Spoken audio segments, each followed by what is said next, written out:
Sounds good.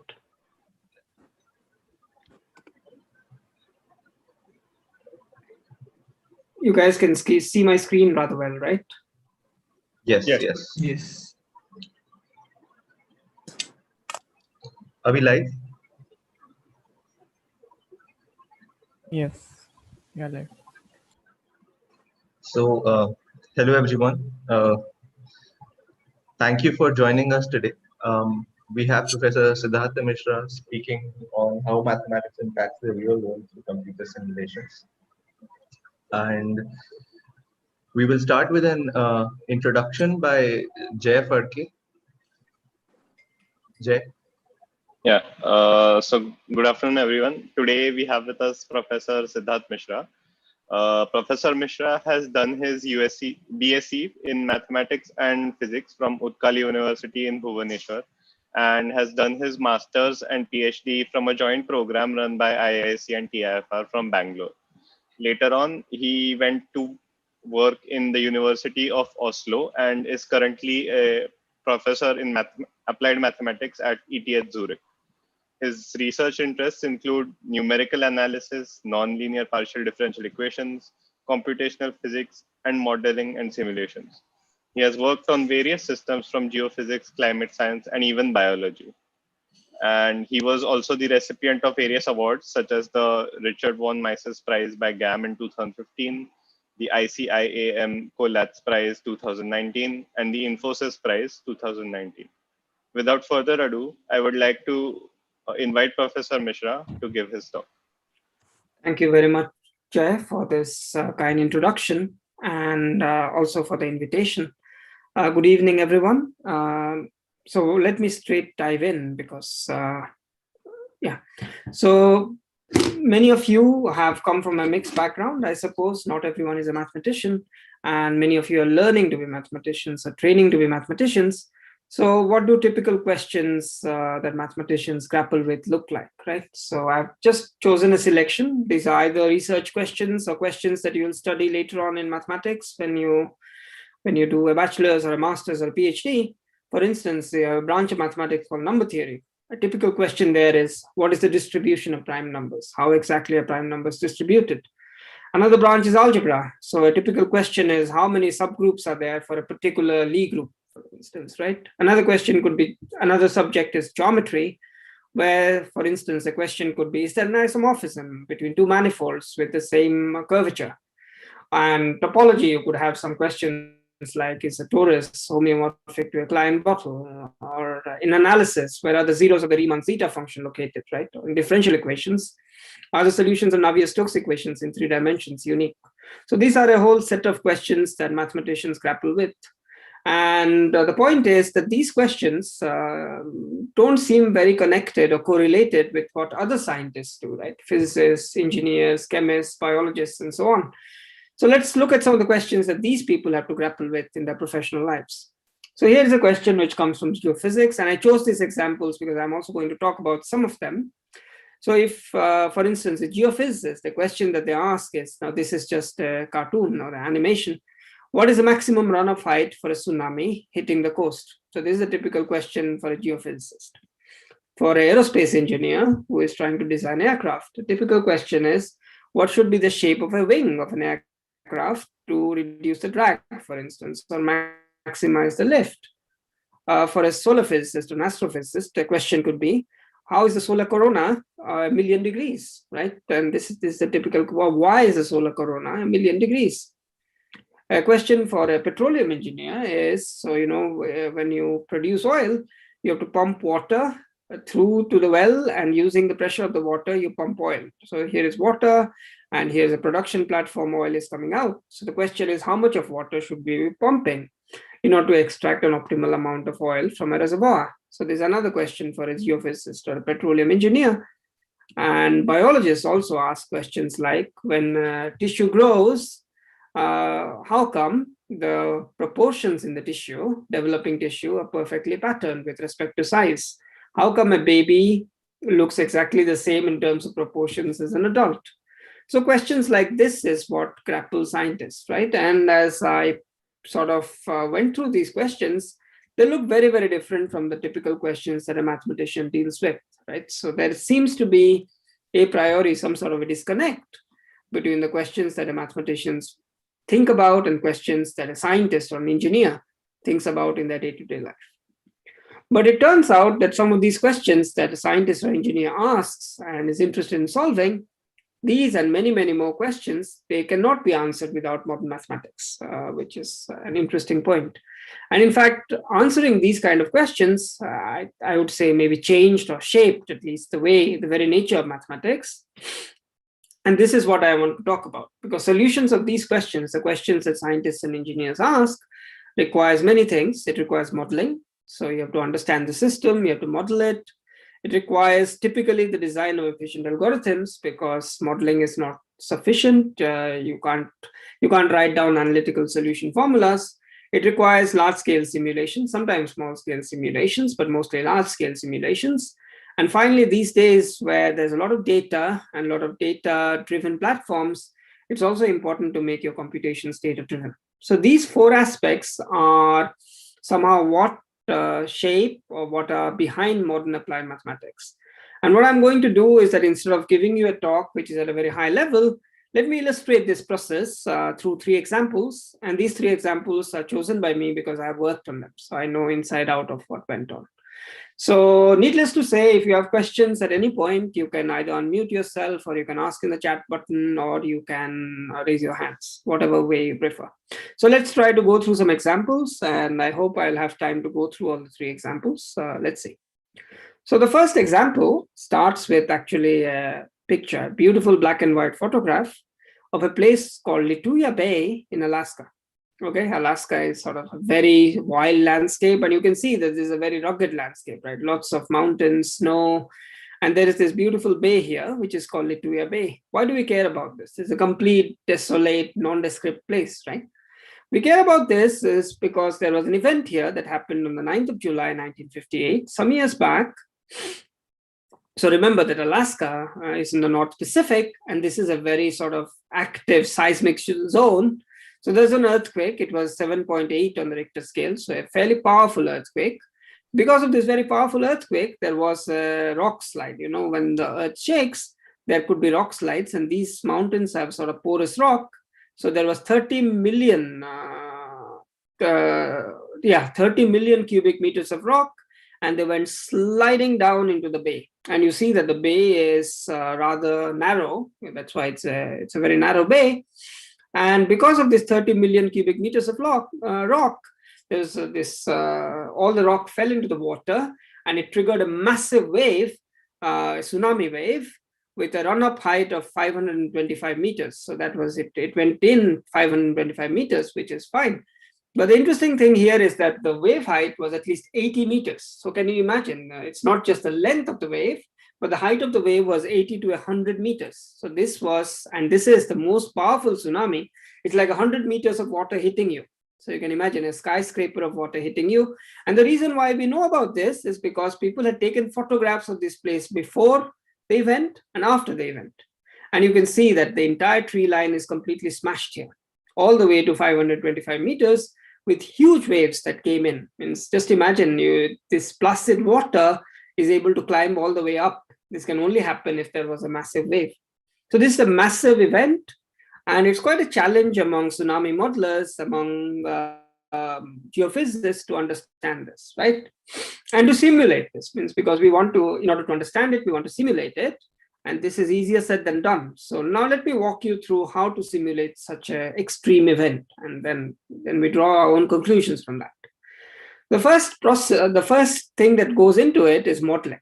So you have a physical phenomena in this case, and you want to write down some equations in order to model this, right? So I'm not going to go through all the details of the modeling, but the outcome of the modeling are differential equations, because these are functions, and what you end up are differential equations. By the way, this model is called the 𝗤𝗏 model.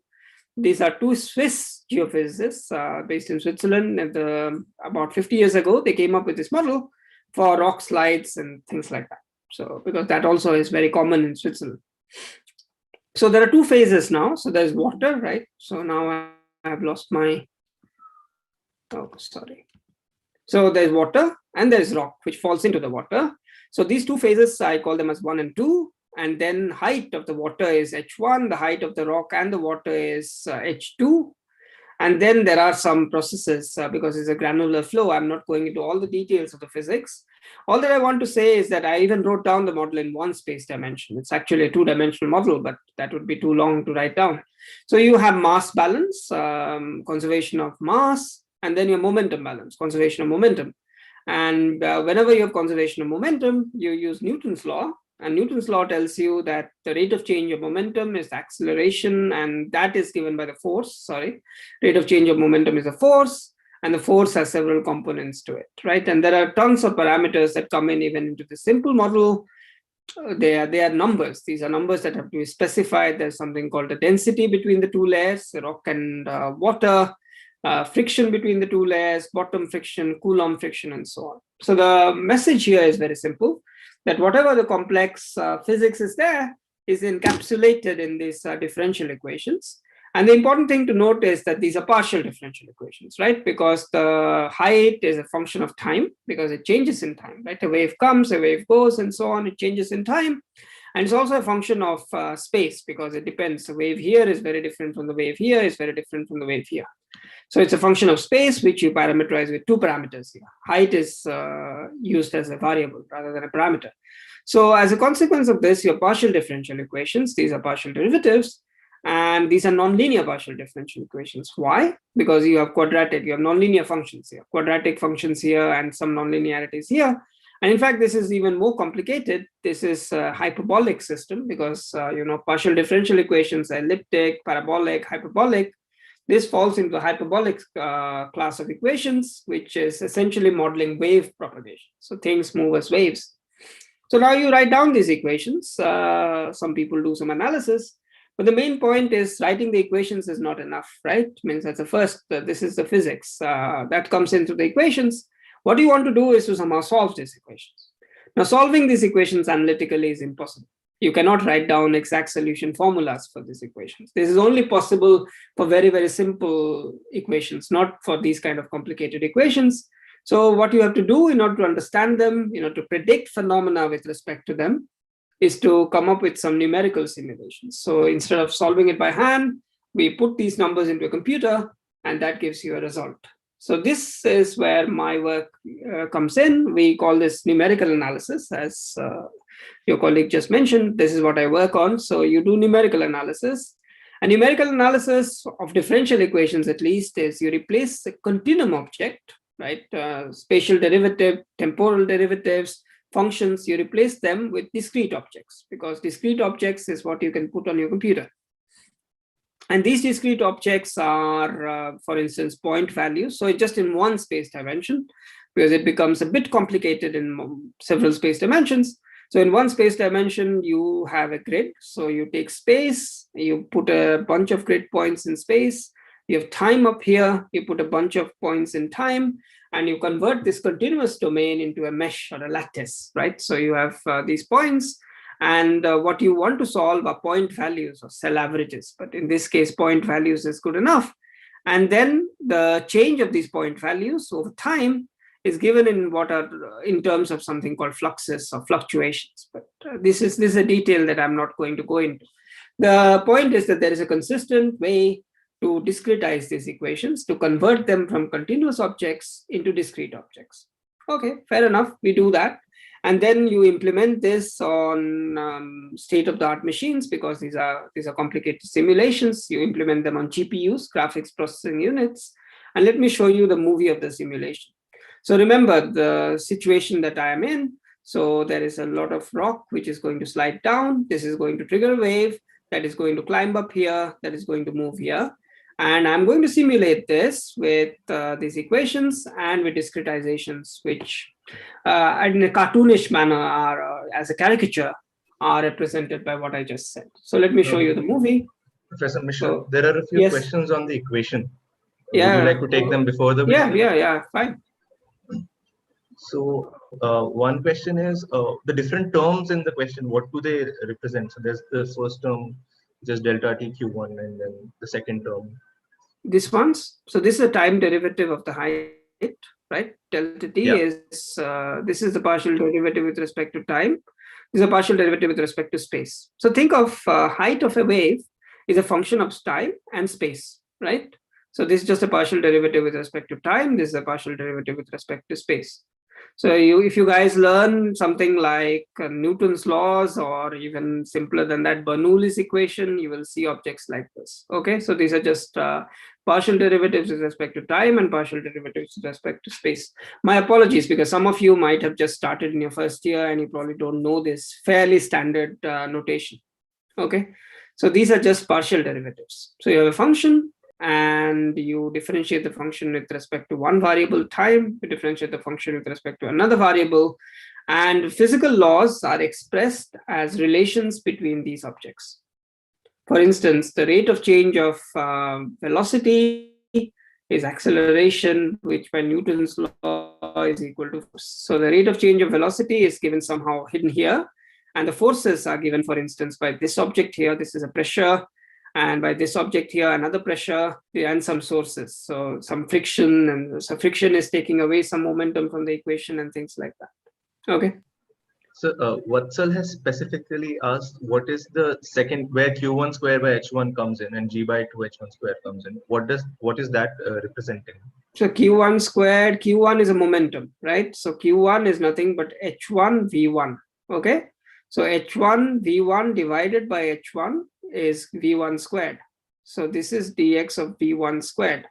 So v1 squared comes in because this is a total derivative. So this is what is called a convective derivative. So when you derive the fluid equations, you get this term here, and this is just the pressure.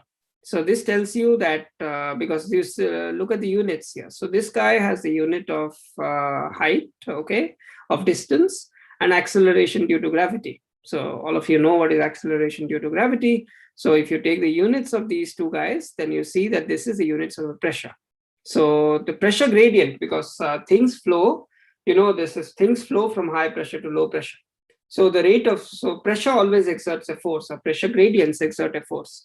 So this guy is in some sense modeling the pressure. This also is modeling the pressure. Okay. But again, it's impossible for me to derive the model in such a short time. Any further questions about this? Sir, I have a question. Yes. I wanted to ask, like you said that you have a continuous system and then you make it into a discrete system, right? So, yeah. I mean, I did not quite get what you were saying, how, so maybe okay, let's, if possible, using a simpler example. Yes, for sure. Let's take this equation here. Okay, let's take the first equation. Forget about these three equations. Let's take the first equation here. So now remember that h1 and q1, this is the height and this is the momentum. These are functions, right? These are functions of both space and time.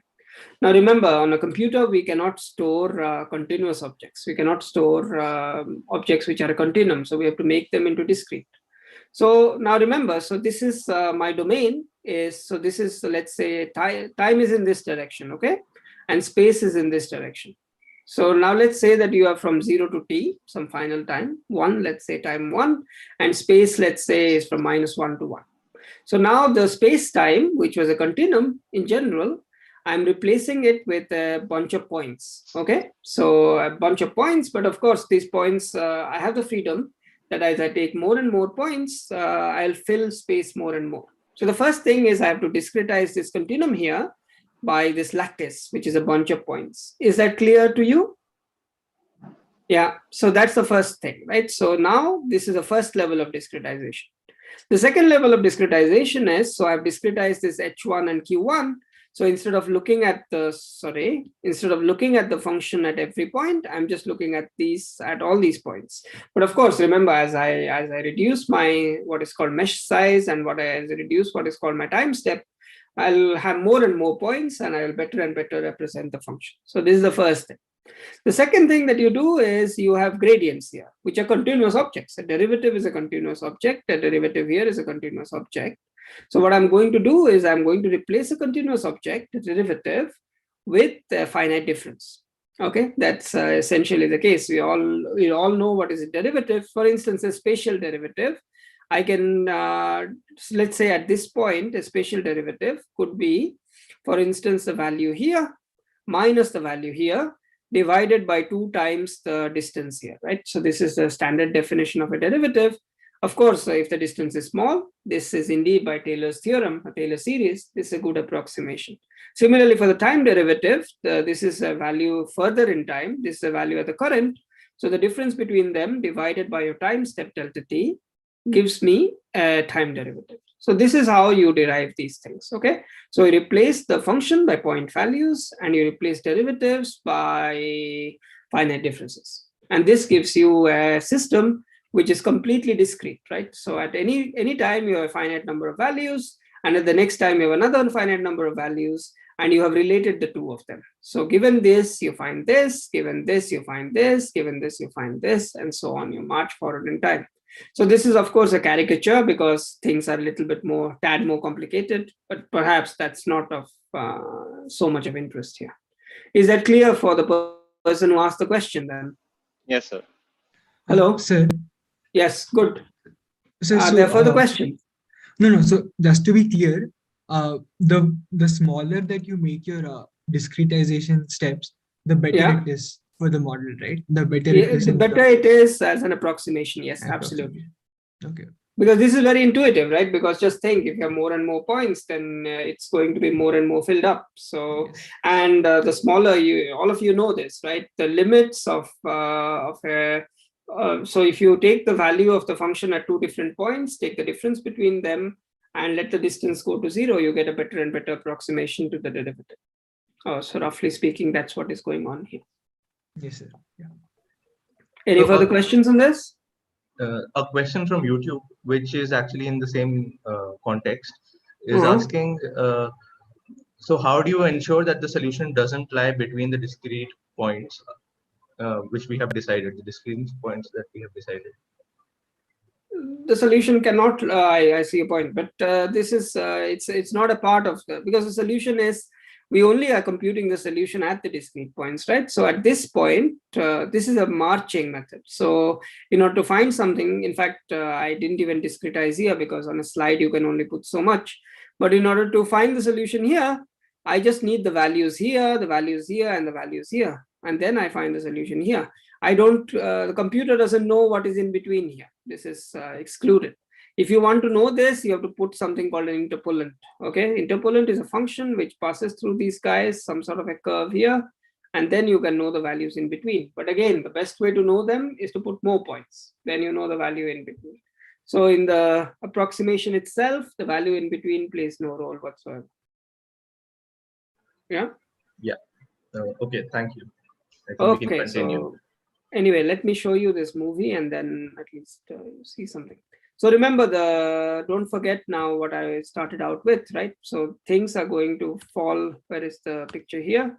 So there's a rock slide, things will fall, and then waves will be, let's say, initiated or will be generated by that means. Let's see. So all of you, I hope, can see. So now the rock has fallen. And as you can see, the waves, and the way we measure the wave height is by this by colors, right? It's a 3-dimensional surface. It's a realistic representation of the geometry there. Perhaps I can start again. Okay, stop it. Yeah, so let's start here. So we have modeled the fall of the rock here. So that the rock falls, and we have just solved the equations. So the wave will be initiated. And remember all the time that red means very high values. So here we have to stop at 40, but you'll see some pictures where this is because we want to show the entire simulation, but anything above 40 would be very dark red, anything minus 40, because when a wave goes up, something also has to go down. So that is in blue. And let us now do the simulation and you can see for yourself. So waves are generated, they climb up like this, very high, very tall waves. And then these tall waves are moving further down. They're flooding these places, they're flooding here. So here all the way, this hill is completely flattened. All the trees there are going to be flattened.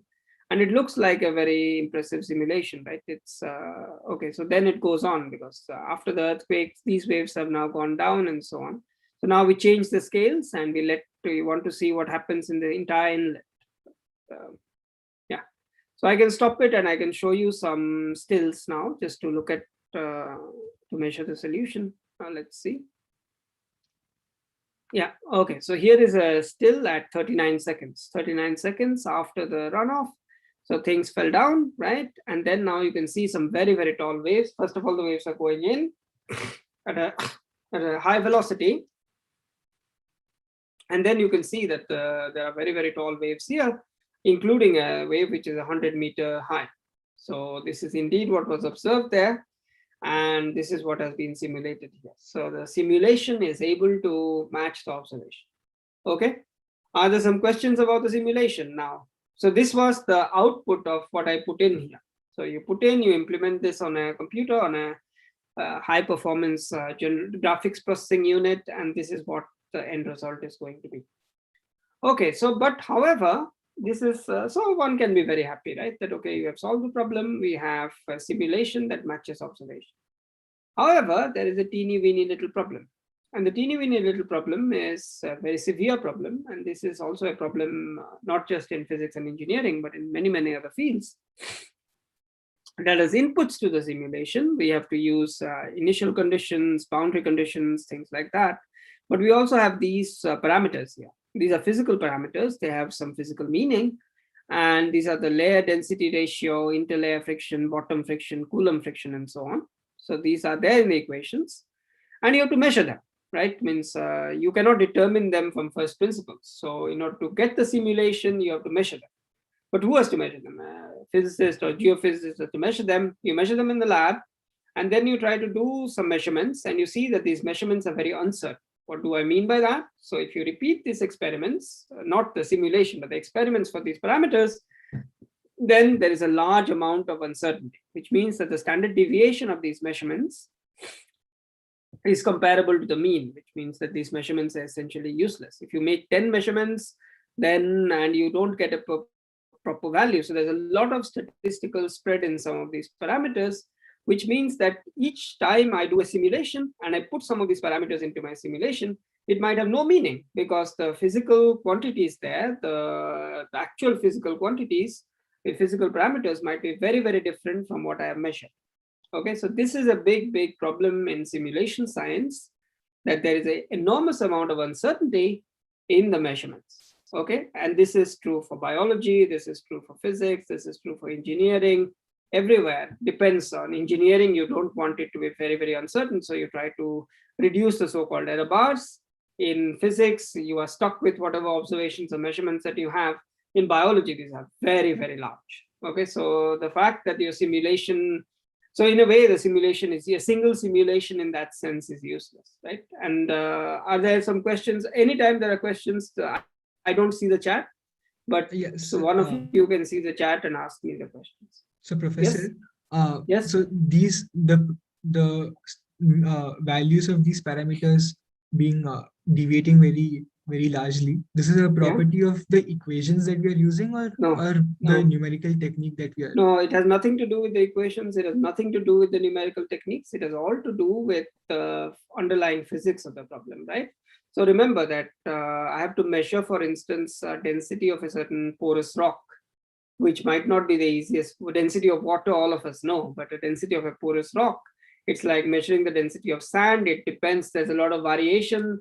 Perhaps the rock here is slightly denser than the rock here. The rock here is slightly denser than the rock here. It has nothing to do with the equations, nothing to do with the simulations.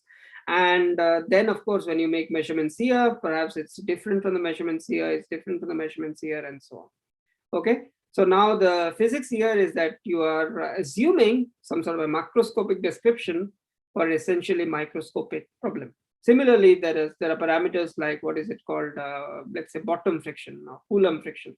So bottom friction is how, when the fluid flows, how much is resistivity is provided by the bottom surface. Now you can imagine a seabed or a riverbed.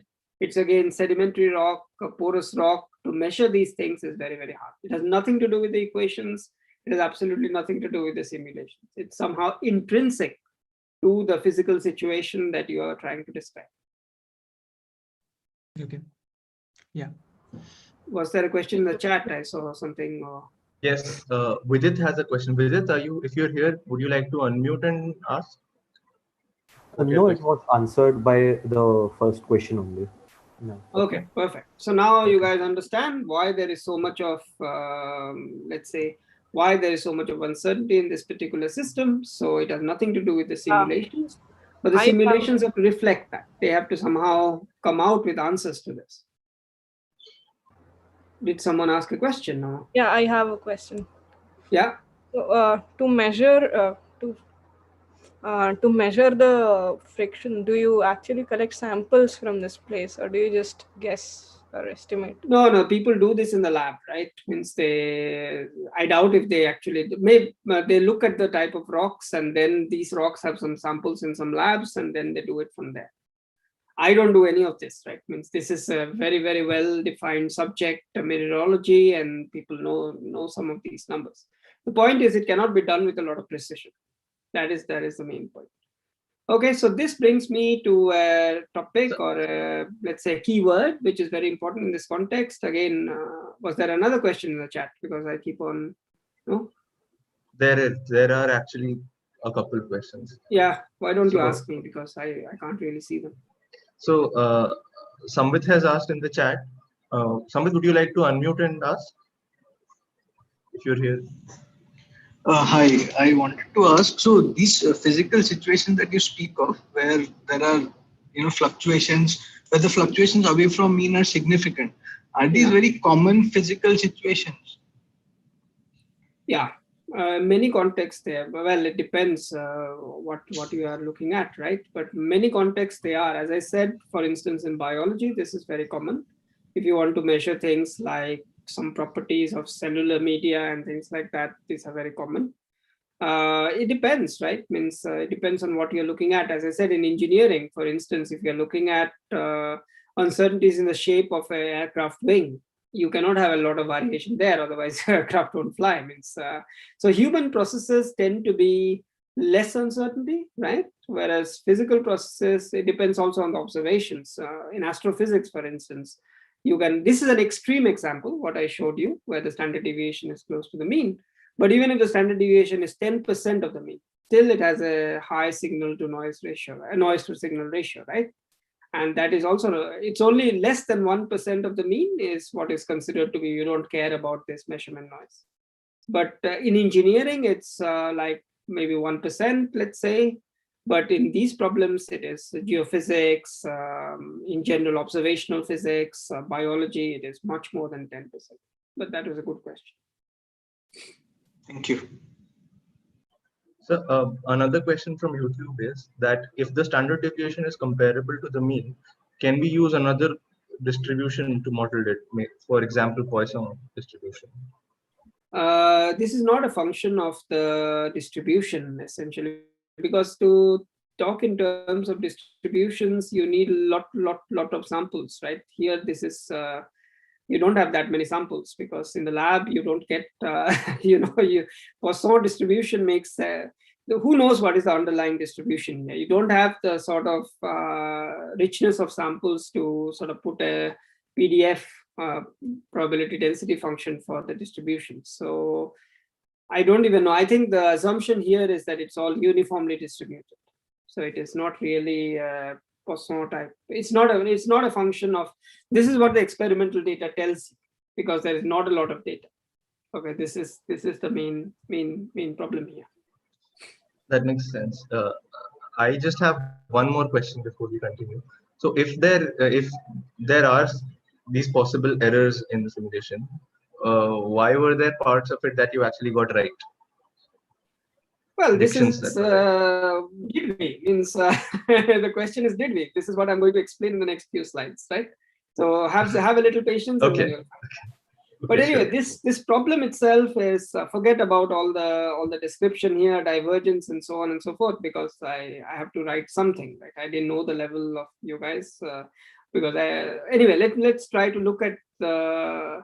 So this is what is called uncertainty quantification. Exactly the term here. Don't focus on the equation. Focus on the last line here, which is given uncertainty in inputs. Inputs could be, for instance, boundary conditions. It could be source terms like what we just showed you, could be initial data, could be flux coefficients, material properties of the media, and so on. All these things have uncertainty, okay?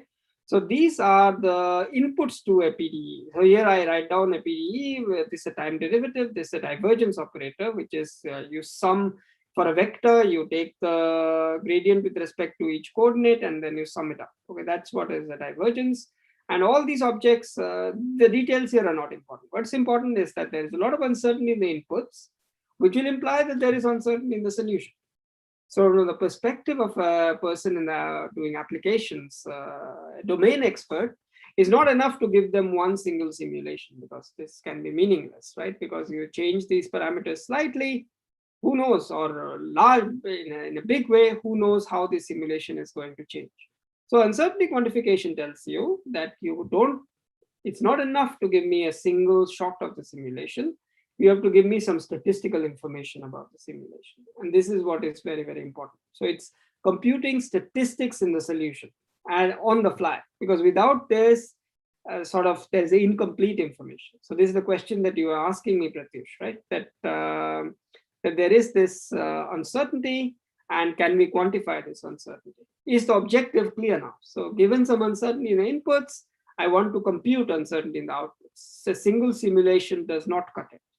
Okay, so I'm not going to tell you how we do it, but let me tell you because this is a topic by itself, but let me give you an example. So of course, people have studied this for many, many years, right? So you can only do one tsunami. Nature only does one tsunami like this one, but in a lab you can replicate. So people have geophysicists that build lab models.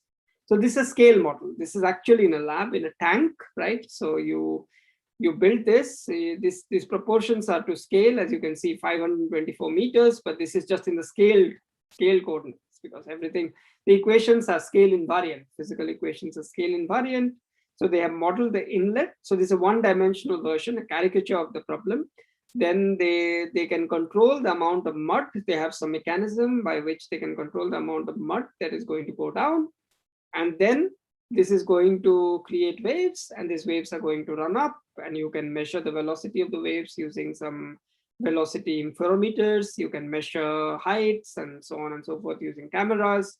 So people have done a lot of scale models of this.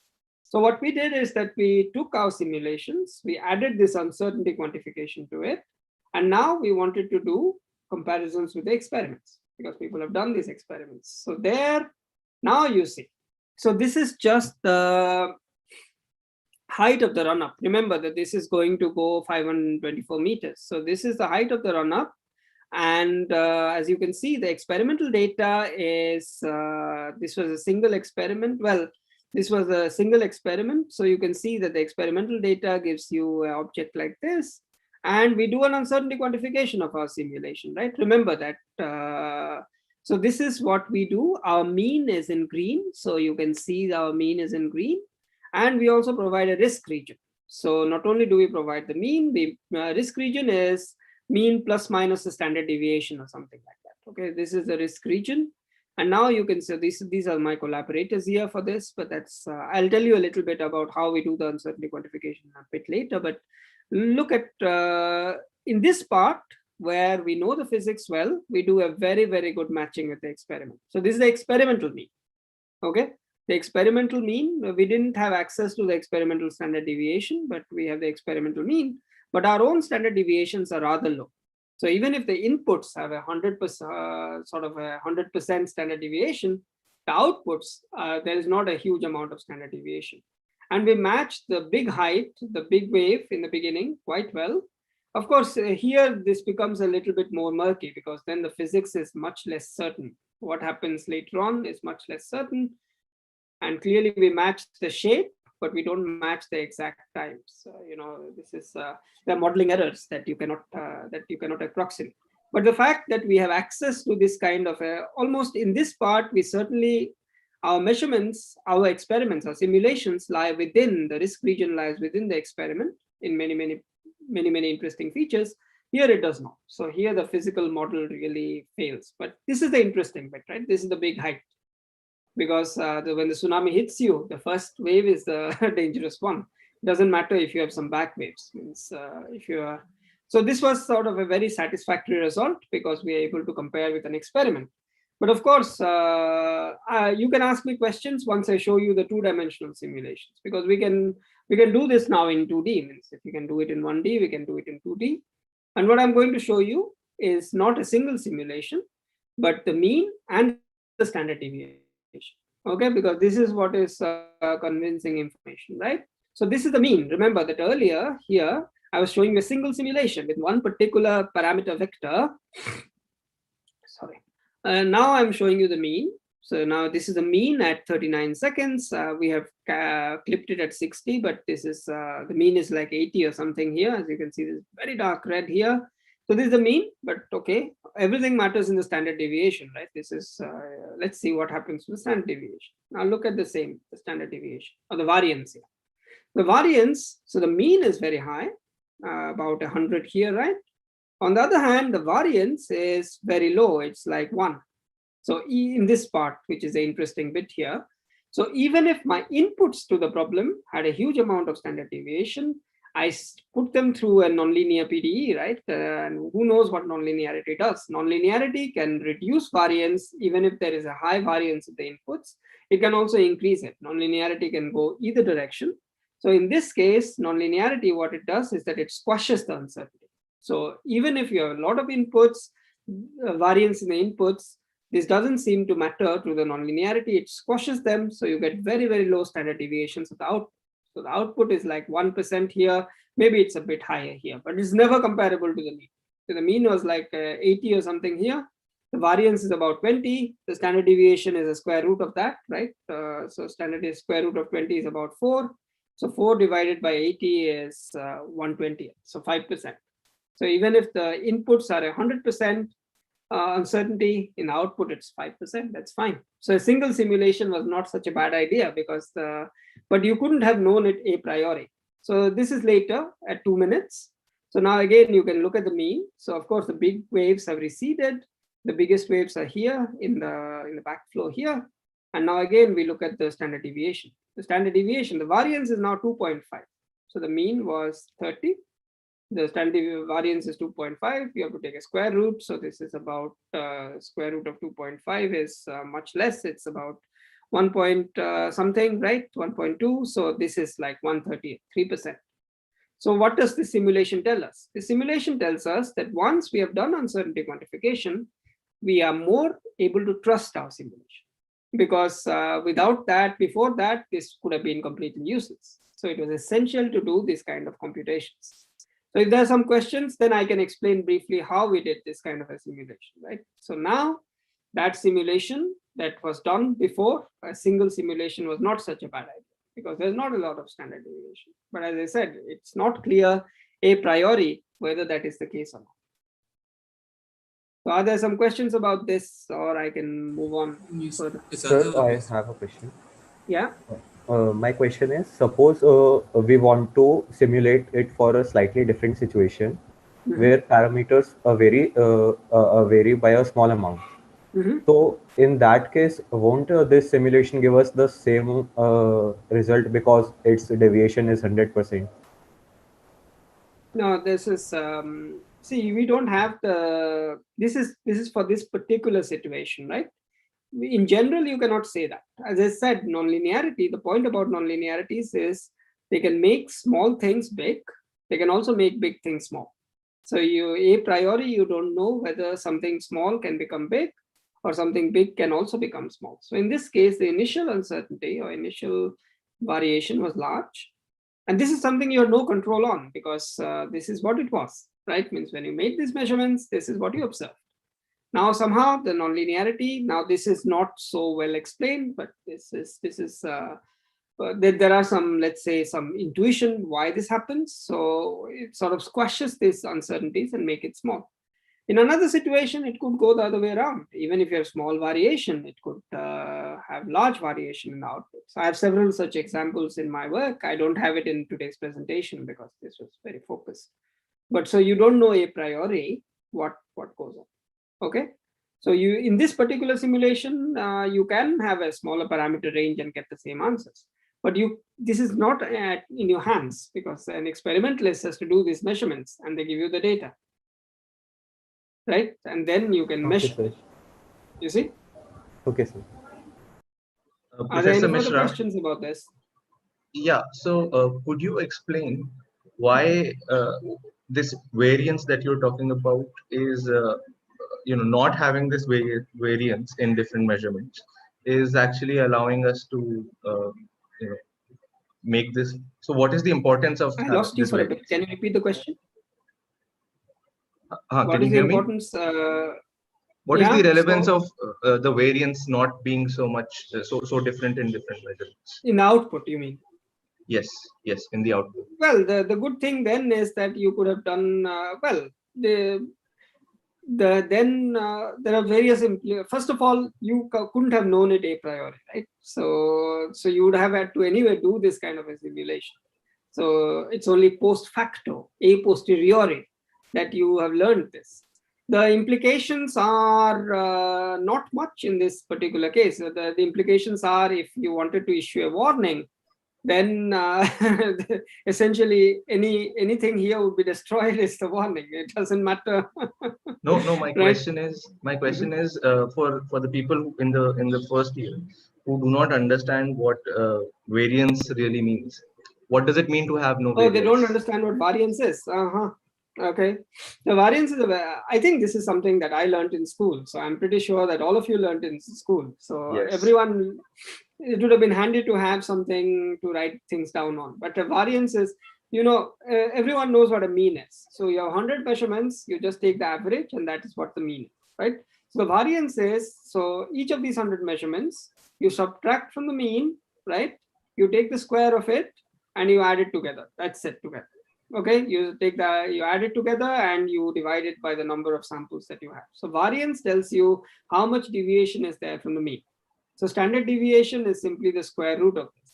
All of you should know this, because particularly now we have COVID, and each time you're confronted with data which tells you what is the average and what is the standard deviation and so on. So this is this is what the variance is simply a measure of how far away you are from the mean. Okay, it's a normalized measure of how far away you are from the mean. Is that clear?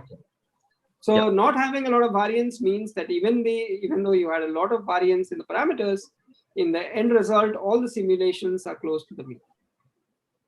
Okay. So you also mentioned that nonlinearity can lead to anything. It could increase the variance in the final result, or it could reduce it. So is it possible to throw some light on how does that happen? It's very difficult to show something on that. It's the simplest way to think about it is you are taking the square of a number. That is the simplest nonlinearity, right? You're taking the square of a number and you iterate this. Okay, you take it several times over. So you take a number, let's say we take the number 1.5, or let's say 2, because my 1.5 will become complicated. I take the square first, so I get a 4. Then I take the square again, I get a 16. I take the square again, I get 256. Take the square again, I get a is that 1024? No, it's 2048, I guess. Oh, some high number now. So already it blows up in that way, right? So this is a cascade where it goes in one direction. It goes up and up and up. So there's some positive feedback that kicks you. On the other hand, you take the one half. Instead of a 2, you take a half. It's the same nonlinearity, right? Now you take a half, take the square, you get a 1/4, take the square, you get a 1/16, take the square, you get a 1/256, and so on, right? So the same nonlinearity, but depending on your input here, we got a very different behavior. So you cannot, in these kind of complicated situations, it is very hard to discern why this happens, but I can easily cook up some model situations to explain it. Okay, but now don't ask me in this particular situation why this happens, because you see the equations are very nonlinear, and a priori you wouldn't have known that the nonlinearity would act this way. But nonlinearity acts both ways. It doesn't only act in, if it was a linear problem, then this is like just multiplying the number 3, for instance, 3 times your number, right? So then 2, you get 6, you get 3 times that is 18, you get 3 times that is 72, and so on. And also for half, it doesn't vanish that easily, right? So then it's a proportionate change. Nonlinearity is always giving you disproportionate changes. That is the main point. Yeah, that example was clear. Thank you. Okay, shall we move on? Are there any more questions? I did miss the chat. There were 3-4 messages in the chat. Are there any questions? Sanskriti, Chandu, are there questions? No, no. Okay, good. So let me move. Perhaps it's not so informative to tell you how I did it because this becomes a little bit more complicated. But yeah, I used something called Monte Carlo simulation, some smart way of doing Monte Carlo simulation. Now let's take another example, which is very, very interesting. So yeah, let's actually show you another movie. So okay, so here is the situation. Perhaps I can increase it. Yeah, good. Everyone can see my screen, right? And you see these 3 blocks here. So I'm going to show you now. This is also a tsunami, but this will be something that will be generated by an earthquake. Okay, I have the Mediterranean because we have a lot of data for the Mediterranean. But you can imagine this can easily happen in the Indian Ocean, and this has implications for us, as it happened in 2004. When all of you were small children, not me. Okay, so the point is, so this is Greece, this is the island of Crete. So this is the Aegean Sea, and this is an area which has had earthquakes in the past. Okay, in fact, there was an earthquake which destroyed some islands here and was possibly responsible for the myth of Atlantis. Remember that there is this mythical continent of Atlantis that was mentioned by Herodotus, and this was probably destroyed by a tsunami. Some city destroyed by a tsunami. So you could have an earthquake. So there's an earthquake now, but now the rock doesn't fall. Instead, the seafloor itself bumps up and down. And because the seafloor itself bumps up and down, this is going to lead to, it deforms. Because of that, the water level is going to rise. Okay. Once the water level rises, this generates a tsunami. And this tsunami moves, right? As you know, in the Indian Ocean tsunami, it moved all the way from Sumatra to even my hometown of Bhubaneswar, or not Bhubaneswar, near Bhubaneswar on the coast.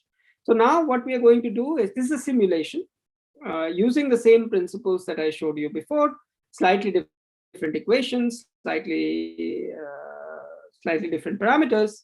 But now let's look at this simulation. So there's an earthquake. This generates a tsunami wave here, a displacement of the wave height here. And now this tsunami is going to spread through the Mediterranean.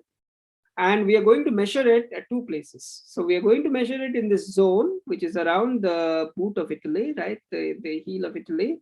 And we are going to measure it in the middle of the ocean here, okay? So let's start the simulation. It's done by exactly the same sort of code, same sort of algorithms that I just showed you. So now there was the earthquake, and now you can see tsunami. As you can see here, these are waves in the deep ocean. So these are not 100 meters high, but this can be up to a meter high. And when they come to the shore, they become much bigger. Okay, so it hits Libya. It has already hit parts of Greece here. Finally, it hits Italy. So you can see around the boot how the waves are changing.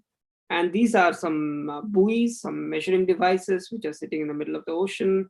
And then it spreads all over the Mediterranean. It hits Libya, it hits Algeria, and it is blocked. And then it becomes weaker and weaker. So it's a very complicated. You can look at it yourself. That it becomes. So here there is a lot of. These are the places along the Peloponnese. Is when it very quickly it spreads out. It goes through some of these islands, right? And then it eventually hits the boot of Italy. So this is Puglia out here, Calabria, it hits Sicily. And in the deep ocean, you can always see that the waves are much smaller in the deep ocean. It's when they hit near the shore that they become bigger. Okay. So now people want to predict this, right? You can't predict an earthquake. That's one thing that you can't predict. But what you want to do is, let's go to the beginning. So this is how a tsunami early warning system works in the Indian Ocean, in the Pacific. I show you for the Mediterranean is because we have collaborators who work on the Mediterranean. So we have a lot of data. So as soon as there will be an earthquake, people can record the earthquake, right? And the earthquake intensity can be recorded. And once the earthquake intensity is recorded, then this gives you enough inputs, or sufficiently number of inputs. In the next slide, I have these inputs to tell the code or the algorithm, the simulator, what are the parameters of the initial wave height and so on. And then you do the simulation. Okay, then there is a big supercomputer in Italy, which is supposed to do this for the whole of the Mediterranean. It does the simulation, and then based on what sort of wave heights are coming on land on different buoys here, on different parts of the, they issue a warning, okay? So they want to do this simulation fast enough, they issue a warning, or there will be a tsunami, so evacuate, for instance, right? And remember that this process, the equations are similar, and okay, now I should get out of this and go back to my slides. So as I said, tsunami in the Mediterranean Sea. So this is generated by synthetic earthquake. This has not happened in, at least at that scale, in the Ionian Sea. And it is modeled by a very similar equation to the one that I wrote down. It's good that I didn't write it down because it just have cluttered things. And then the point is the earthquake deforms the seafloor. Okay, once the earthquake deforms the seafloor, this provides you with the initial conditions for what is called an Okada model. This is a Japanese geophysicist who worked out not sort of ab initio, not in terms of deriving a physical theory, but he parameterized this process by a few parameters. There are 11 or 12 parameters, and they have some strange names like slip and dip and strike and rake and so on. I'm not going to give you the details here, but there are these parameters. And remember, my old friend returns here, uncertainty, right? So each time you have uncertainty, all these parameters, as soon as you have an earthquake, they are going to, in a very uncertain manner, represent this earthquake in terms of the tsunami, okay? So the simulation that we did now will be also with uncertainty quantification. So what I showed you was just a single simulation, but now we do this with uncertainty quantification, and let us look at the results. So this is again the mean after 2 hours. So remember, in the beginning, the earthquake had already spread all over here, but now the outer fronts of it are hitting the Libyan coast. They have already hit the coast of Italy. And this is how the mean looks like. So as you can see, the waves here in the deep ocean, the maximum wave height is about 1 meter, which is somewhere here. And now remember that this is not cutting it, right? It's not enough to do a single simulation. You do this uncertainty quantification. And this is now, you see, 0.1 is the variance, okay? So this is concentrated along the coast. In the deep ocean, there is not a lot of variance. It's concentrated along the coast. Nevertheless, it is still like square root of 0.1, right? So it's like 1 to 2%. So it's not a lot of variance, which is very satisfactory. And you do the same at 4 hours, okay? So now you can see all these nice patterns, diffraction, because there's so many reflections. And again, the mean is around 1 meter, maybe at the tip of the wave, or less than 1 meter. You still have a lot of activity around the coast because waves come, go, come, go, come, go, and so on. And then the variance is only along the coast of Africa. And this is because the bottom topography there is not well resolved, okay? So nevertheless, this tells you that this is a very satisfactory simulation. And the tsunami forecasters, the people who are supposed to issue this warning, they want this entire process, okay? They want not just one single simulation, but they want the entire spread, the statistical spread of this simulation. Is this, are these results, people understand this? If there are some questions on this part, I'm happy to take some of it now. Yes. Are there any questions? Does anyone want to unmute or say anything about this? No? No. I don't Okay, think so they are very clear. So this is, yes, clear. It becomes clearer and clearer as, okay, there is a question, I think, in the chat. Yeah. Vatsal has asked, how was the tsunami height varied with the topography of the seafloor? It does vary. So I don't have the bottom topography to show you, but this is one of the factors. Okay. As you can see, the seafloor changes. It becomes much shallower here along the, in fact, in the next slide, you can see it becomes much shallower along the coast, right? So of course, now because it's becoming shallow, mass is conserved. So as a consequence, the tsunami rises, the wave rises more and more. So of course, it does vary. As you can see, even in this picture, there are high points around the coast. And I think in the movie, you saw them even more clearly that there were very high points around the coast. It's in the deep ocean that they are, so of course it does vary. So along the coast is when you have the highest waves, indeed. Maybe it will be clear in the next set of slides that I have. Further questions? If not, let me go and tell, okay, so this is brilliant, right? So now I have uncertainty quantification and everything is fine, right? Now comes the catch. Always there's a catch. So together with the uncertainty quantification, and this is a very optimized code, high resolution, and so on and so forth, still on a sort of a big cluster of GPUs, this took 90 minutes. Okay, the simulation took 90 minutes, the whole simulation together with the uncertainty quantification. And that's not good, no? Because if you remember from the movie, the waves here, of course, no one can predict what would happen in Crete because the earthquake was right next to Crete. But 90 minutes is too long, right? Because this is, things are already, the waves are already hitting in 1 hour, means you also have to evacuate. So 90 minutes is, even on a state-of-the-art supercomputer, 90 minutes is not satisfactory, okay? In fact, I can tell you an anecdote about the Indian Ocean tsunami in 2004, because I was already doing my PhD, almost finishing my PhD then. And I was desperate to, because the tsunami came very quickly at that time, right? None of you probably remember this. But then the simulations at that time in the Indian Ocean is a little bit more complicated. It took a day. So even the most sophisticated code, which was at NOAA at that time in 2004, it took a whole day. So what was the point of doing the simulation, right? So you have to do it much faster than 90 minutes. So the problem is you have to do it much faster than 90 minutes, okay? And this sort of brings me to the next part of my, so you need it less than a minute, okay? That is the challenge, otherwise it's useless. So this brings me to the next part of my, I can go on talking, but we should stop soon. So what we're going to do is we are going to use the next element. So we had looked at modeling, we had looked at sort of approximations, numerical approximations. We had looked at high performance simulations on GPUs and so on. And the last part of it is more on machine learning, right? This was data-driven modeling. So now, these days, things have changed, as I will show you. And what we do now, and this I'll take a little bit of time to explain this, is that we no longer, of course, we do this simulation still, but not on an operational basis. Since in the sense when an earthquake happens, you're not going to start the simulation because this is going to take too long. Even if the computers get more and more powerful, maybe 90 minutes, you get down to 9 minutes in 20 years. But what we are going to do is we are going to learn the solution. And to learn the solution these days, what you can use is machine learning, artificial intelligence. And this is the sort of the next pivot of what I do.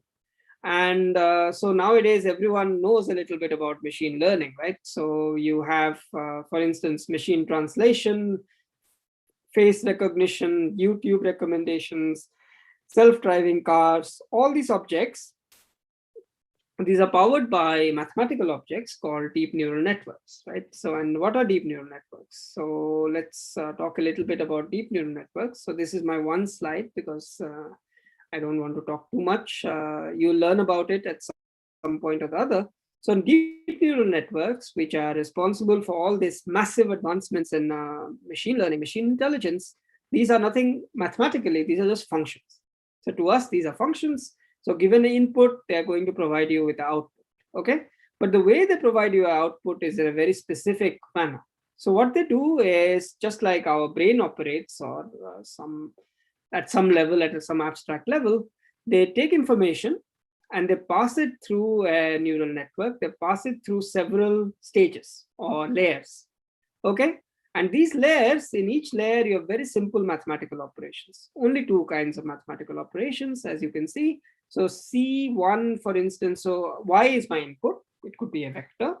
For instance, in these problems, the one with the, why didn't this work? Okay, one with my tsunami simulations. This could be the, for instance, the input could be the points where I'm going to look at this. For instance, a point somewhere here. This would be my input, and also the Okada parameters. Remember, so I have all these parameters here: dip, slip, strike, rake, and so on. So my inputs will be the point at which I want to calculate the height of the tsunami, and these parameters which are coming from my measurements, right? So I want to take that. So this will be my input. So it's a vector. In this case, a vector of, so I have time. So it's a 15-dimensional vector. And then it passes through this elementary operations. And all of you should know this because the elementary operation is nothing but a matrix vector product plus adding with a vector. So matrix vector product and you add with a vector, and then the whole thing you pass through a very simple function, something called an activation function. There are different examples of it, ReLU and so on. So all of you should be able to understand this mathematical structure. You just need to know a very basic school level mathematics, that this is a matrix vector product, and you add another vector to it. So you can do it very fast, right? It's a matrix vector product, and you add another vector to it, and then you pass it on through a very simple nonlinearity, something like the absolute value. Okay, roughly speaking, something like the absolute value. And then you do it many, many times. So you do it for the first hidden layer, you do it for the second hidden layer, you do it for the third hidden layer, and so on and so forth, and you obtain an output. So for me, a deep neural network, deep is because we have several layers. If it was only a single hidden layer, it would be called a shallow network. Okay, so it's a parameterized function. So you have many parameters. So these are these matrices and these vectors, so what you call weights and biases. And then all that you do is that you pass it on and you pass it on and you pass it on, and then you get an output. Okay. So, and why does this work? Because you use what is called supervised learning. So what it means is that for a, and you can ask me questions once I finish this slide so that things are becoming clearer.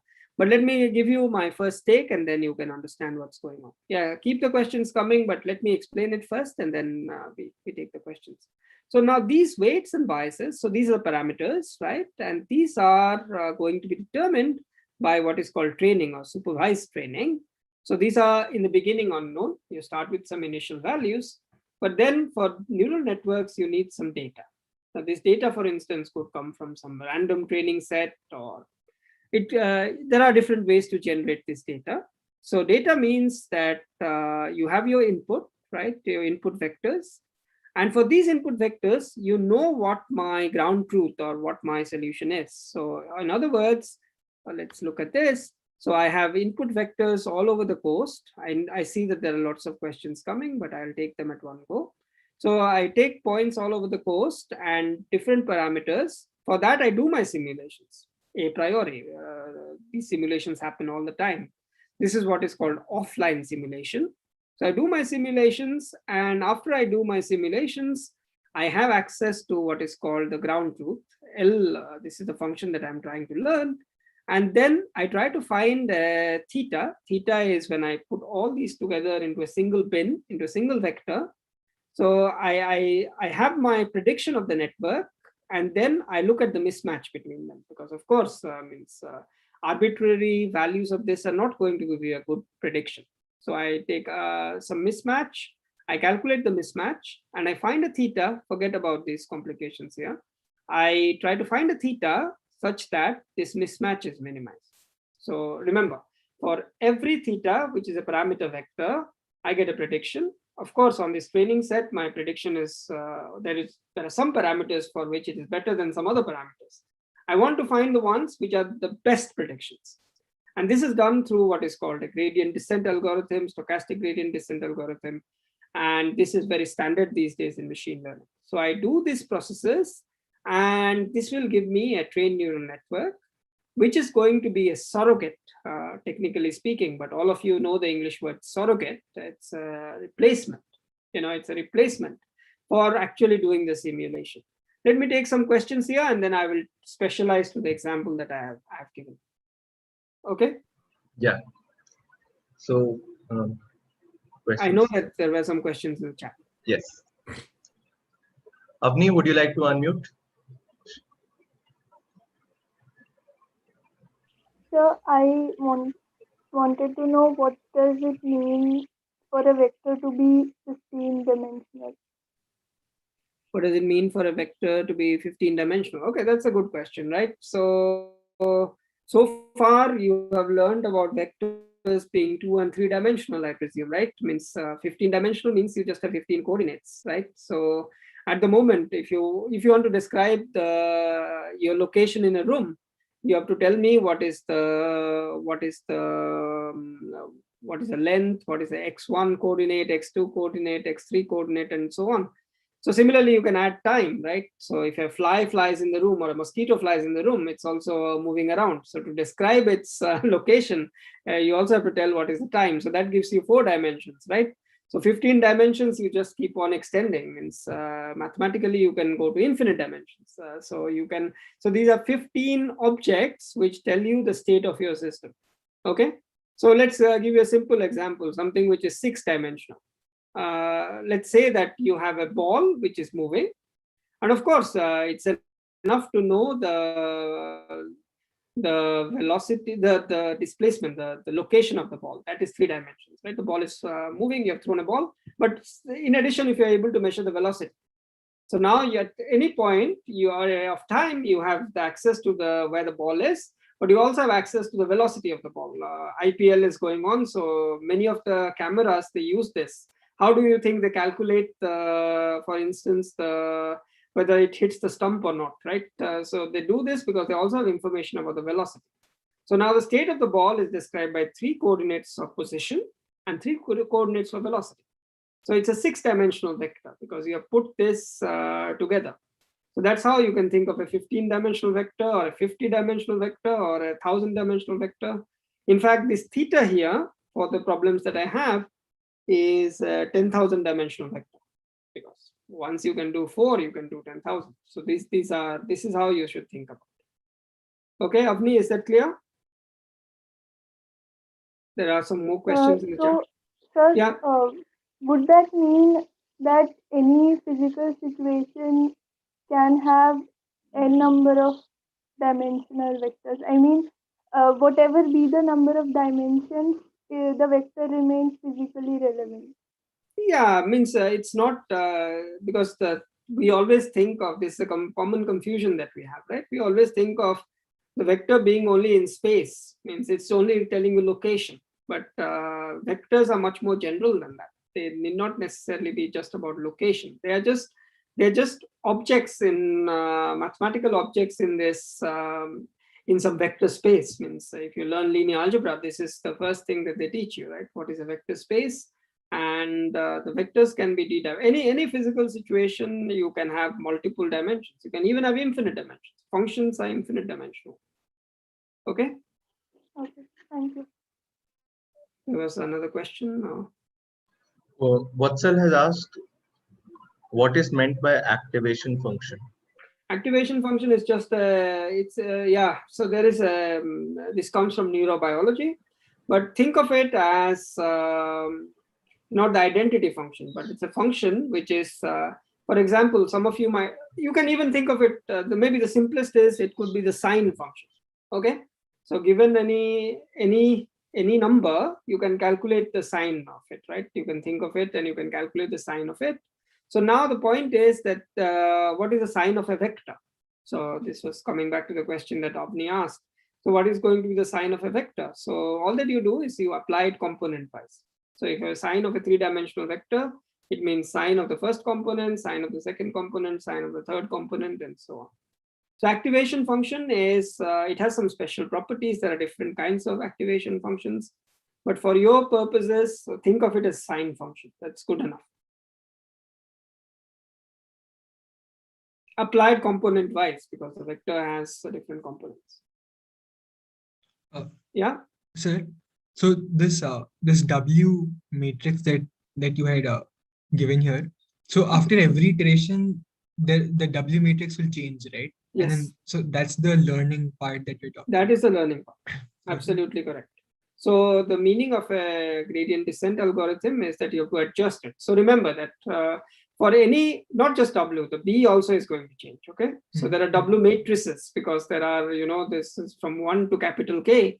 So there are capital K matrices and there are capital K vectors. So these are going to change during the training. So because all that you're trying to do, you're trying to find these matrices and vectors such that the mismatch between what you want and what you're predicting is minimized on a training set, because of course you don't have access to everything. You only have access to a finite training set.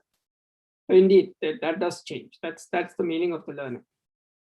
Okay, and is there anything like the more the layers, the better it is? There's nothing. Well, this is a difficult question. It depends on applications and it depends on what you're trying to represent. So depending on the it depends on, yeah, I don't know how much details I should go into on this question. The answer is it depends. Okay, so if you want the answer, it depends. There are certain situations, for instance, in speech recognition today, or in image recognition, or video prediction, and so on. People usually have 15 to 20 layers, but they have a lot of data also. We don't, in scientific computing, what I do, we don't have a lot of data. So usually we use something like 5 to 10 layers. So what you can show is 2 layers are better than 1, but that's about the only thing what you can prove mathematically. So it depends on what, also depends on activation function. Some classes of activation functions for which you need more layers. Some other class of activation functions where 2 layers are enough. But it's a good question. So I didn't understand that how these layers are formed. Like, yes, so look at the formula here. All of you know how functions are composed, right? Means, so if you have 2 functions, let's say composition is you apply the function twice. So just imagine if I have number 2 and I want to compose taking the square with taking the cube. Okay, what is the meaning of that? First I take the square, so 2 becomes 4, and then I take the cube of 4, which is 64. So this is what is a composition. So layers have to be thought in terms of compositions. So in the first layer, what I do is I take a function, I take a number, a vector. Let's think of it as a number if you're confused with a vector. Then I take the number and I multiply with another number and add another number. And then I apply this nonlinearity. Let's say the sine function. That will give me some number. But this is the output of my first layer, which will be the input of the second layer. So that would be the input of the second layer. And then that will go to the input of the third layer, the input of the fourth layer, the input of the fifth layer. So these are compositions. So these are precise mathematical objects, which are compositions. And this is where the layers comes in. Because by composing, you are able to express many things. Right? But, so if you but these layers will be having very different functions, right? They will have different functions. They will have the same type of functions, because remember, this like is just like functionality. But the matrices and the vectors are going to be very different. Yes. I was talking about the functionality, like the output and the way they will show their function in the real world will be different for all these layers. Yes, this is indeed the case, because also this is how our brain works. So the first layer is going to capture, for instance, I'll give you an example perhaps, maybe then it will be clear. Okay, let's look at this picture here. Okay, let's look at the pink one. Maybe this is the easiest to explain. So when you do the training, and all that I want to learn is this pink function. Okay, it's a function of one variable. So there's only one input and there's one output. So this is a very simple thing. I've never tested it myself, but I'm pretty sure this is what is going to happen. At the first layer, if you have only one layer, that will get roughly the shape of this big wave correctly. Okay, and maybe partly the shape of this big wave correctly. Whereas it will not be able to give you the slightly oscillatory details. This will be the product of the next layer. If you just had one layer, you would probably be at the same amount of training, be able to capture the big peaks, but you might not be able to capture the details. The details come from the higher layers. That is indeed the reason for this. Also, when you look at an image, or when the computer looks at an image, what it does is that it forms the outline in the first layer, then sort of some of the finer features in the second layer, then texture in the third layer, and so on and so forth. So indeed, they have different functionality. And can I say that when I club all these layers, then it is called a neural network? This is just a question of nomenclature. Means, indeed, this is the definition of a neural network. Yes. So this is just a nomenclature. It's a name that we have attached to this mathematical construction, because it is inspired historically, because this is based on what is called a multi-layer perceptron, which was based on what happens inside our brain neurons. So indeed, this is just a name. This is now accepted by all over the world, so the name sticks. But for getting a neural network, you don't need all these layers. Only one hidden layer is good enough. Okay, so you need to do some computations. You need to transform your input into something different. So one hidden layer gives you what is called a shallow neural network. Deep neural network is when you have several layers together. Yeah, further questions? Thanks, So, I'm done. was there another question on the chat, Pratyush? No? No, I didn't see it. Okay. Yeah, Vatsal has just sent in a question. He says this seems similar to adding more sine waves in a Fourier series. A little bit like that. It is indeed, that's a very, very good point. In fact, one of the first mathematical results was by a guy called Barron in 1989. And he exactly used, it's a little bit like that, but it's a tad more complicated. But it's you can think of it roughly as indeed these are like different coefficients, Fourier coefficients. Indeed, many times we prove results by using a Fourier decomposition. So more details, the way I described to you would also work from a, but the difference is that the Fourier representation is a linear one, whereas this is a nonlinear one. So this is why it is richer than a Fourier representation. So further questions or? So he's also extended the question by saying that in Fourier series we know the final output, but in deep learning, how do we trust the final output? How can we? No, we have theorems which tell you that depends. Means we have, for instance, there are theorems which are called universality theorems, which tell me that if you have a function and the function has certain properties, then there always will be a neural network which is going to approximate it well. Okay, so this is a guarantee that there is an approximation. There are also very precise results about how many layers you should have and how many neurons you should have in each layer. Remember that I have these matrices, right? So what are the dimensions of these matrices? This is precisely the number of neurons in each layer. How many neurons do you need? Then there are guarantees that there are these objects. Of course, then we have to find these objects through this training, through this stochastic gradient descent. So there is less guarantees there. But in practice, as I'll show you, it works superbly well. Far, far better than just doing a Fourier series is ever going to work. Okay, just like Fourier series, there always exists a Fourier representation of a function, but depending on the function, so I can give you this example. Depending on the function, you can, the Fourier series is going to do a much worse representation than a deep neural network. I can easily cook up functions for which this happens. There's a question, someone has raised a hand, and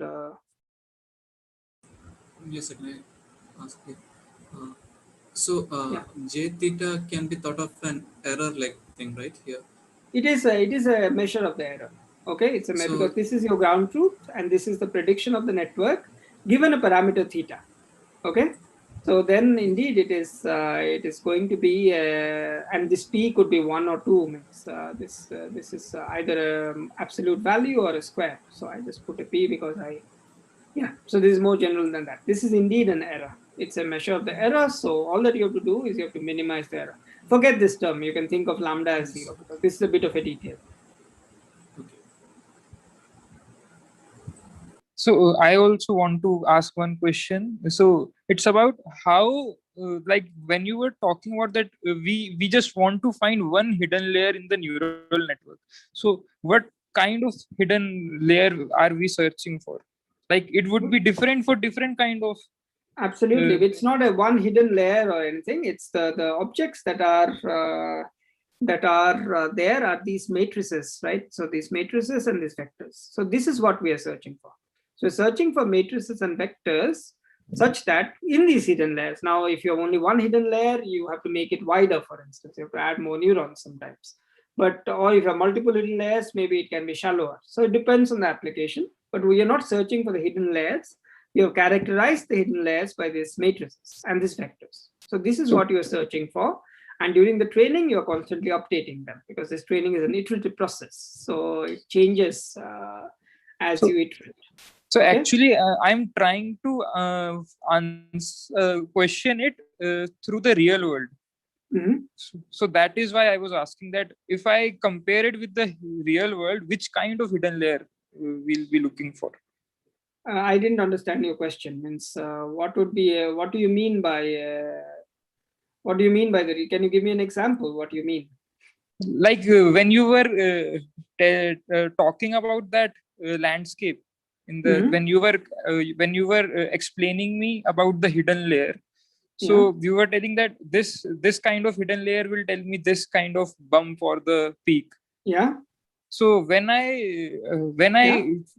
think about a simulation, like for example, there is a tsunami or something, I will need to find that particular kind of layer. So well, this is not how it is done, right? Because these objects, they are able to represent just like for those who know this, a Fourier series is a very simple construction, but it can represent practically any function which is square integrable. It is similar. So these objects, this structure, see, there are two things here. There's a structure. Structure is exactly what I'm telling you. And there are these weights and biases. The structure is able to represent anything. You give me any function and it can be represented. There are some weights and biases which can represent that. It has nothing to do with the real world. Of course, depending on the structure, you might need different kinds of weights and biases, different activation function, and so on. The weights and biases are found during the training. So in that sense, it's a sort of a black box. Just like a Fourier series is a black box. Given any function, you can find Fourier coefficients which represent the function. Similarly here, given any function, you can find weights and biases. Given the architecture, you can find weights and biases which are going to have some error. Of course, they are not going to exactly represent the function, but they're going to be able to approximate the function. So based on the application that you have to decide what sort of, how many layers do you need, for instance, or what is going to be the depth of each layer. Then you have to decide what sort of activation function that you can. There are some degrees of freedom that you have. It doesn't. You also can choose your training points. In fact, this is what is going to be a very important perspective that comes in later. So indeed, there are many choices to be made. You can choose the P which is here. You can choose the number of samples, and sometimes you don't have a choice on the number of samples. It's given to you. There are lots and lots of choices. So there are lots of, let's say, hyperparameters, as they are called.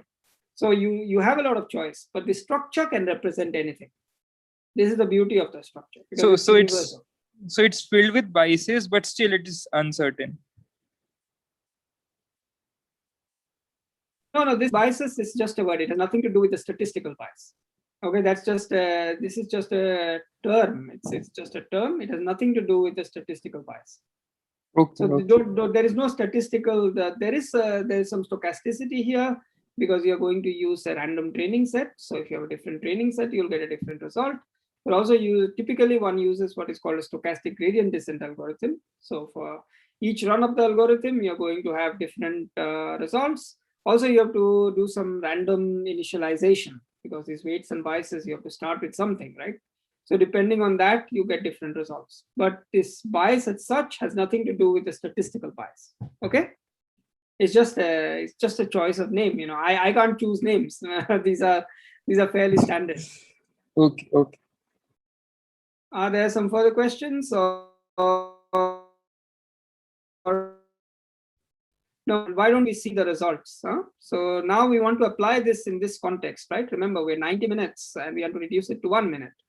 Can we do this? So this is not easy, because the maps are very complicated. You'll see. So of course, the more complicated a map, a function, the more harder it is to represent by neural network. If it was just a line, it could be represented with very few elements, but it's more complicated. So we have a paper which is explaining this. And a particular thing that was very important is we can't use random training sets, because then you need too much of data. Instead, we use some specialized training sets. I don't have to give you that, but the point is we have an error of 1%. So on testing, it's error of 1%, which is completely acceptable. And now the computing time, even for uncertainty quantification, is only 30 seconds. Okay, so remember that I started with 90 minutes, but now by training, by using this neural network, so now each time there's an earthquake, what I do is, and I'll show you some examples, I put in the parameters and run the neural network. And even with the uncertainty quantification, the whole thing takes me 30 seconds. Because this neural network has already been trained. This has been trained, and once it has been trained, each time there's a new earthquake, you can use it. You see my point? So this is the advantage of training, and let's look at some of the results here. So the results are, I'm taking different points along the coast of Italy, and I'm looking at a time series. because this starts at 0 seconds and it goes all the way to more than 2 hours, roughly speaking, right? Because, or more than 2 hours, something like 4 hours, it will go on. So as you can see, so this is a point along the boot, there is a point further up, there is a point further down, and there's a point towards the edge. The time series is going to be, so this is the wave height measured at these points, okay? And as you can see that the ground truth, which is in black, this is the result of a proper simulation, a 90-minute simulation. And the evaluation is done by the deep neural network. So this is a less than 30 seconds. I think this is like 10 seconds or something like that.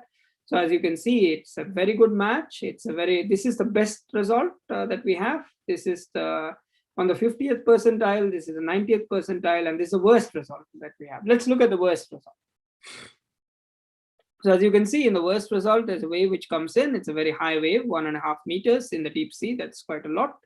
And it's a very peaked wave, right? It's just so narrow and peaked. And then there's a lot of noise here. This is genuine waves. It goes down. There's a lot of complicated features. And as you can see, this neural network has done a very, very good job. It has captured the high wave and it has captured the waves down here very, very well. So for a practitioner, if you see a time series like this is all that. So of course you need to give some error bars, but I didn't want to further clutter my figure. But the error bars happen at the same speed as we compute this. So this gives you a very, very nice answer.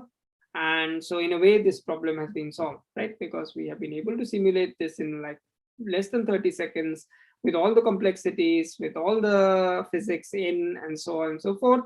Now we need to do some more testing, and soon it will be operationalized in the Mediterranean. And it would be, but you can see that I used various elements, mathematical modeling, numerical simulation, because without the numerical simulation, I could not have trained my neural networks, right? And then the training of the neural networks, so you use some machine learning and then the final evaluation, and this is what you have. Okay, so can we go through some questions, because I saw some questions in the chat. I don't think there are any questions. The chat messages from me saying that the fourth graph, you're saying that this is probably your worst prediction, but even this is the worst. Then, yeah, visually it looks probably a very good. Yeah, it is the worst. The reason why it is the worst is you can see why it is worst. You see that this wave is very narrow and then it goes down, right? So we have not been able to reach the maximum height. It was cut off, like this is 1.5 meters, this was like 1.4 meters. So there is some error here. Down here it is quite okay. So, okay. But here is where the worst. But this is the worst simulation. So, but it's a very satisfactory worst simulation, because overall error is less than 1%, right? So you cannot do worse than this.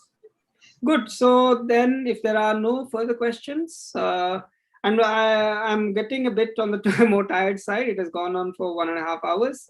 So I think I will. So the other examples that I had are anyway in this spirit. So I'm not going to go through these examples. Maybe I directly go to a conclusion. But I just wanted to tell you that the examples are from clouds, from climate science, where something very similar happens. But but here we have not yet done. There was a question in the chat. Can you ask me that, so that, or no? Yes. So Vatsal has just asked that 0.1 meter difference in the deep sea, how much height does it translate to on the shore?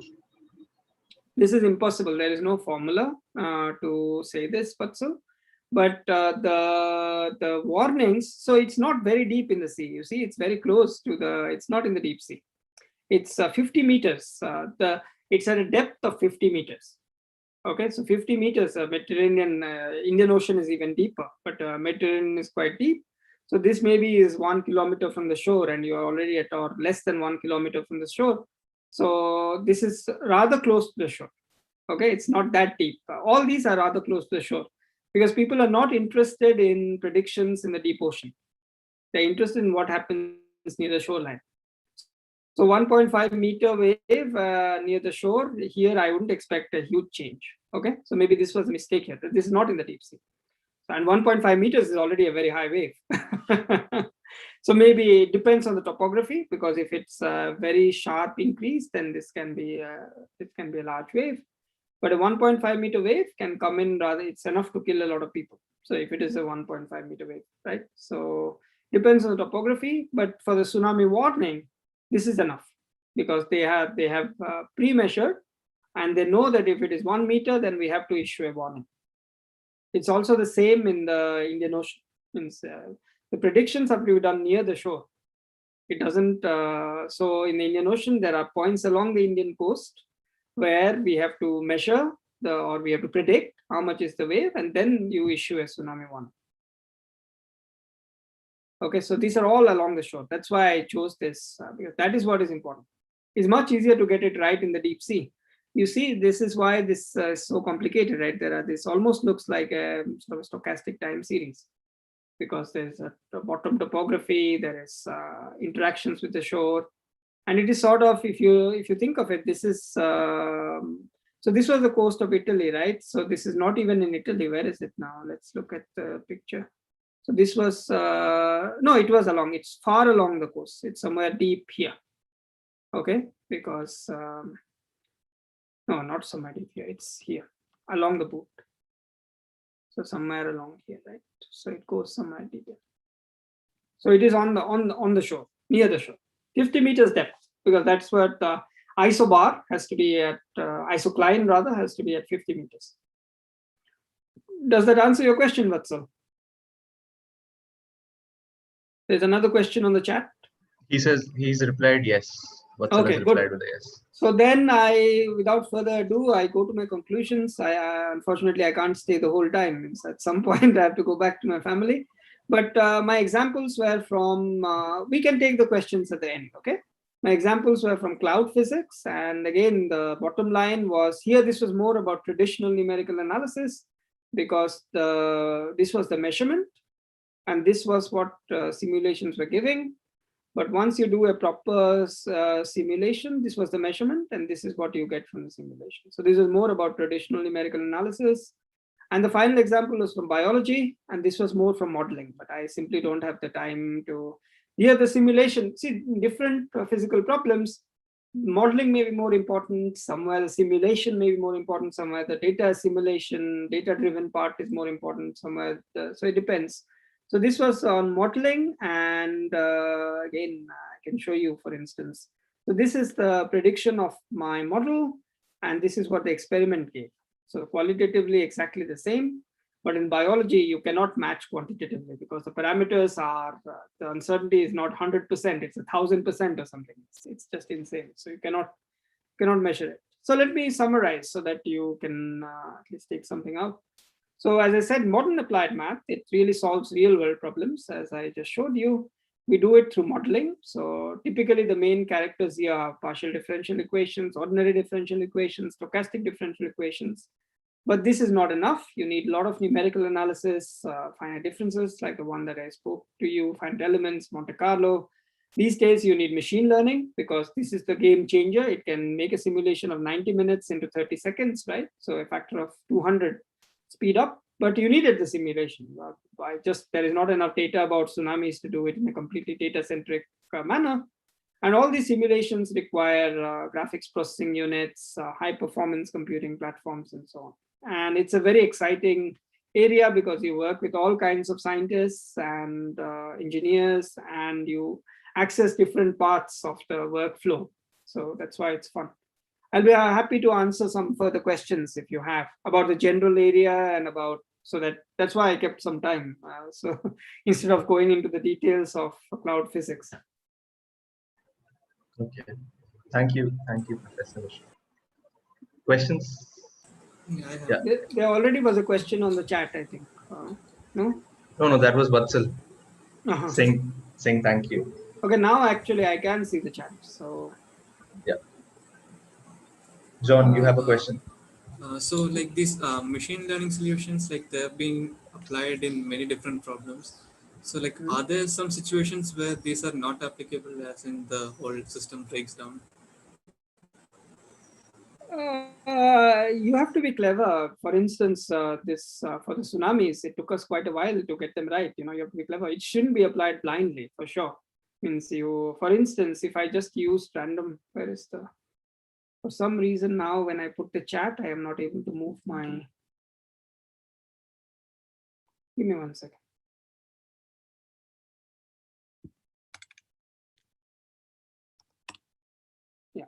So let's see if this works. Yeah. So for instance, here you cannot, it's just by a computer scientist would not be able to do this because it required several sort of clever ways of setting up the loss function, of putting the networks forward, and the main thing was how to choose the training points. And these training points really required some inside knowledge into how this system operates. With random training points, it doesn't work. So it depends on what application you're looking at. This idea that it will work for everything is not true, but it will work for everything if you apply it smartly, is my belief. But I still needed the simulations, right? It's not a completely, in some problems you don't need simulations, you just have data, but you don't have enough data about tsunamis. These are extreme events, right? So you cannot predict you cannot predict it based on the data that you have, because there are only very few tsunamis, thankfully. Same with climate, right? You cannot predict the climate from the past climate because the climate is changing a lot. So you require a combination of all these things. The way you should think of machine learning in this context is it's a force multiplier. So you already have a simulation which is taking you 90 minutes or 9 hours or 100 hours, and you want to reduce the cost. Then you use this. Otherwise, you cannot. So there's a very clear way in which you can use it. Okay? Yes, thank you.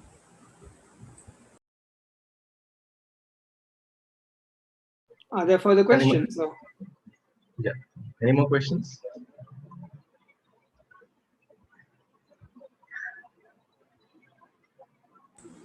I have one more. You can ask more questions. Give some information about that minimization function, the minimization that you're doing in the machine, in the code. Like, could you explain what is that lambda R term? Yeah, I can, of course. This is what is called a regularization. So this is maybe now, since I finished my talk, I can tell you why this lambda R is necessary. Okay, so maybe I can even pull out the slides of my course.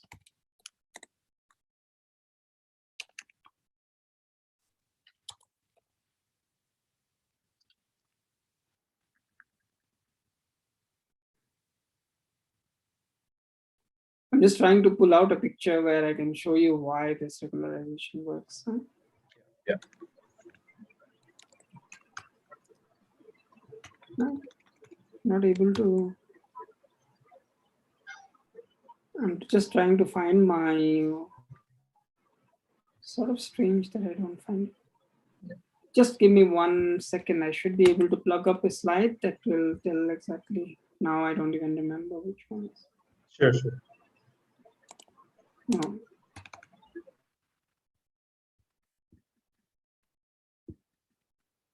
Okay, so let's look at this one. Should have it. Yeah. So the point is, this is how your. So remember that this J of whatever I had. Okay, so this J is a function of theta, right? And theta is a 10,000 dimensional vector. And now this is how, this is even in a 2D, for a much simpler problem, not for the problems that I looked at. This is how this thing looks like. This is how the function looks like, okay? So you can see how many hills and valleys and how jagged it is and so on and so forth. So regularization is to make it a little bit nicer, okay? So that now you can imagine that I start somewhere here and I'm stuck in this valley and then I never go towards the global minimum anyway, so I learn very little. So it is to make it a bit smoother, and that is the way you can think of it. So usually what one does, there are various ways to do it. Usually what does is that you penalize the weights. Okay, so you don't want the weights to be too big of the matrices. You don't want the weights to be too big. And the lambda is just a parameter. It's typically 10 to the power minus 5, 10 to the power minus 6, a small parameter, so that some of these hills and valleys that you, now I erase it now. Some of these hills and valleys and these chasms that you see, they can be smoothened out. So this is the reason why one uses this kind of regularization, because it's a very difficult non-convex optimization problem in 10,000 dimensions. For us, but for the biggest machine learning systems out there, 200 billion dimensions. That's how many parameters you have to learn. You know, there are all these fancy systems where the machine learning algorithm itself can write poetry and essays and so on, right? These are 200 billion dimensions. So this is how it is. So you have to regularize a bit. Okay. It's a pity that I don't have the regularized version of it. Maybe I have it somewhere. Let's not try a method to prevent being stuck in the local minimas at some point. It's one way. It's one way to sort of smoothen things out. But sometimes, you know, it also, you do what is called an ensemble training and you see that lambda equal to 0 gives us good results. But a priori, you don't know, right? So this is the reason why one needs this. So this is essentially some norm of the weight, because this is now a matrix. So your matrix norms and weight matrix norms. So it's usually the one norm or the two norms. So now matrix norms, for those who know, certainly math students and engineering students who know that. So this is this setup. Okay. Yes. Thank you. Any more questions?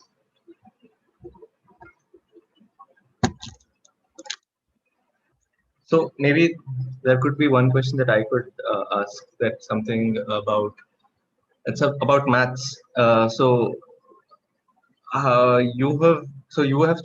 have reached this place where you apply mathematics, but you know, a lot of the people who have taken maths, or the maths that we at CBS also see around, is that we do in the first year, is very you know, tell me if I'm wrong, somebody, set theory and some very basic ways of pure maths.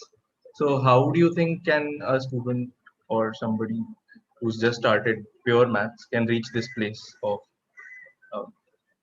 applying? Yeah, you have to study. Well, it depends, right? It depends. In India, because I also went through the same system, so I know a little bit what you're talking about, right? Except that it was 25 years ago. So 23 years ago, I completed my undergraduate studies in 2000.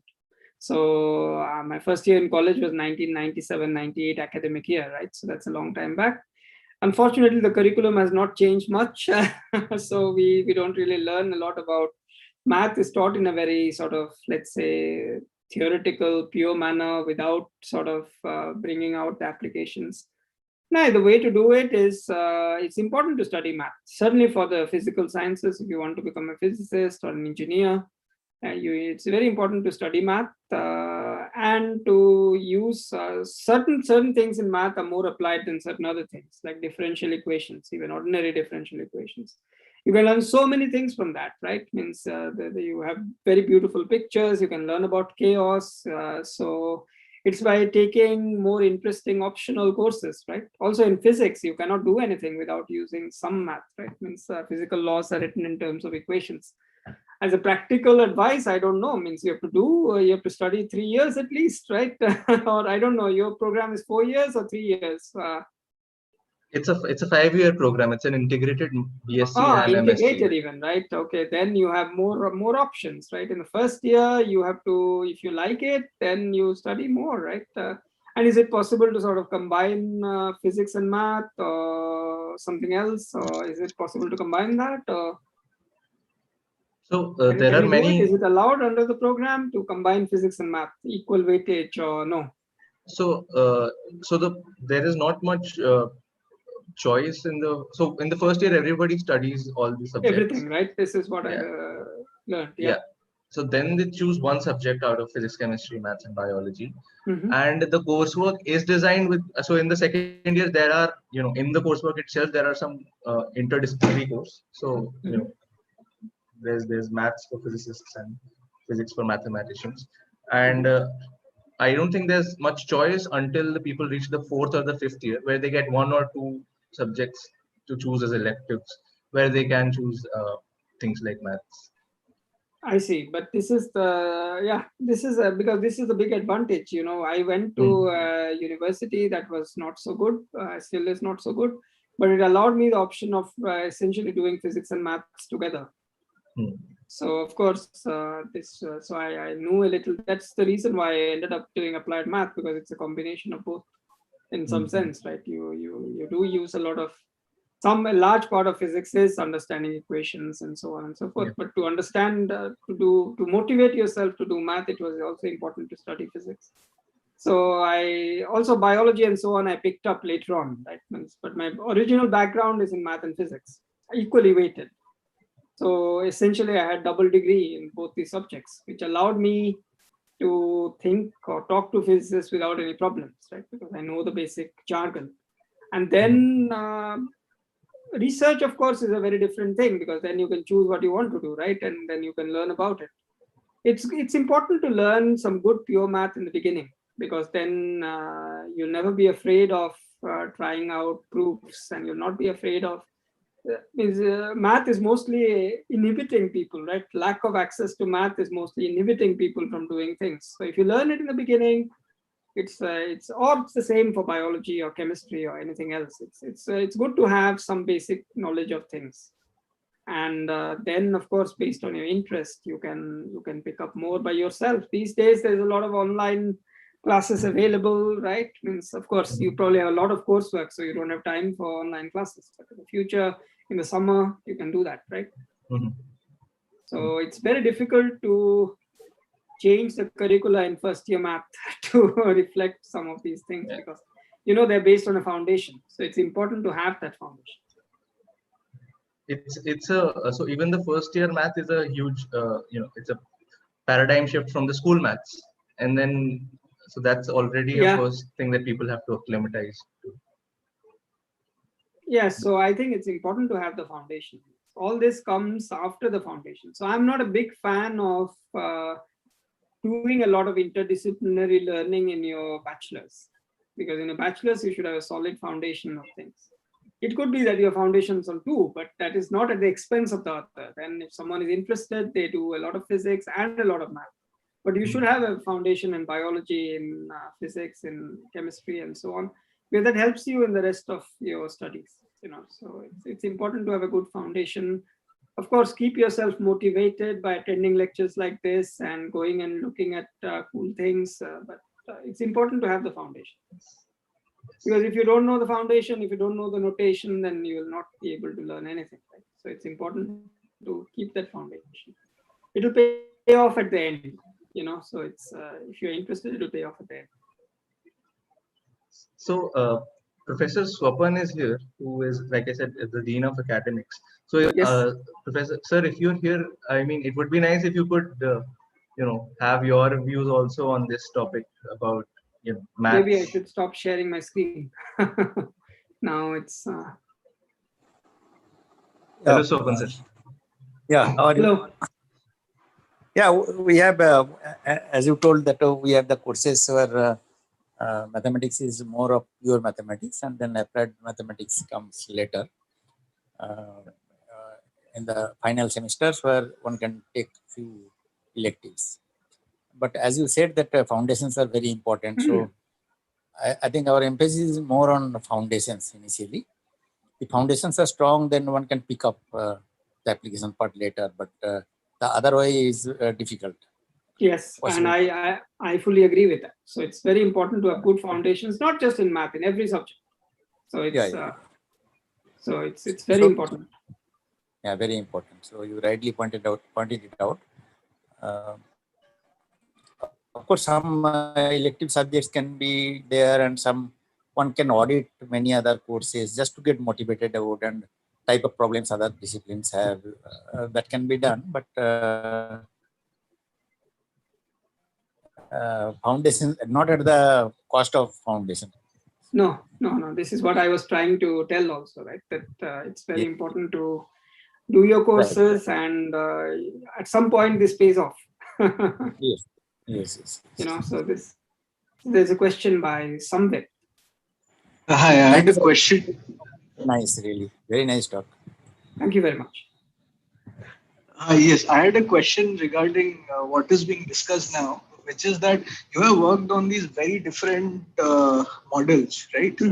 And so there must have been, I guess there must have been some expertise that you would have, brought to the table with like whoever you were collaborating on these projects, and these expertise like these expertises must have had to do with the formal training that you picked up during your PhD, or when you were seriously doing math. So can you tell a bit about that? I mean, what were the expertises from math that you brought into the table? Yeah, so as I said, specialist, my undergraduate studies were in math and physics. So that's sort of a unique background, which is rare in India. In fact, it's more and more rare because most universities don't allow you that option anymore. I studied both math and physics equally. So I had a double honors, which was allowed in my university at that time. It is not allowed anymore there either. So, but anyway, so I already knew both basic maths and basic physics at some reasonable level after I finished my undergraduate studies, right? After I finished my bachelor's. So I had the same amount of physics as a physicist had and same amount of math as a mathematician had. So I knew a little bit of both, which has always helped me in my life. So this has been a big help. Then when I came to Bangalore to TIFR and to IISc, so there the culture was completely different, right? Because you come from a small university and then you go into a very good institution. But there, of course, I also had a lot of options of, or a lot of choices, let's say, because you could audit, as your faculty member just said, your dean just said, you could audit a lot of courses. And I audited enough courses to have a minor, I think, in computer science as well as in aerospace engineering. So I always tried to do more than what was on offer for me. So I know a lot of, I know a lot of stuff just by, talking to people. You live in a hostel, your hostel mate is an aerospace engineer or electrical engineer, then you learn something from them.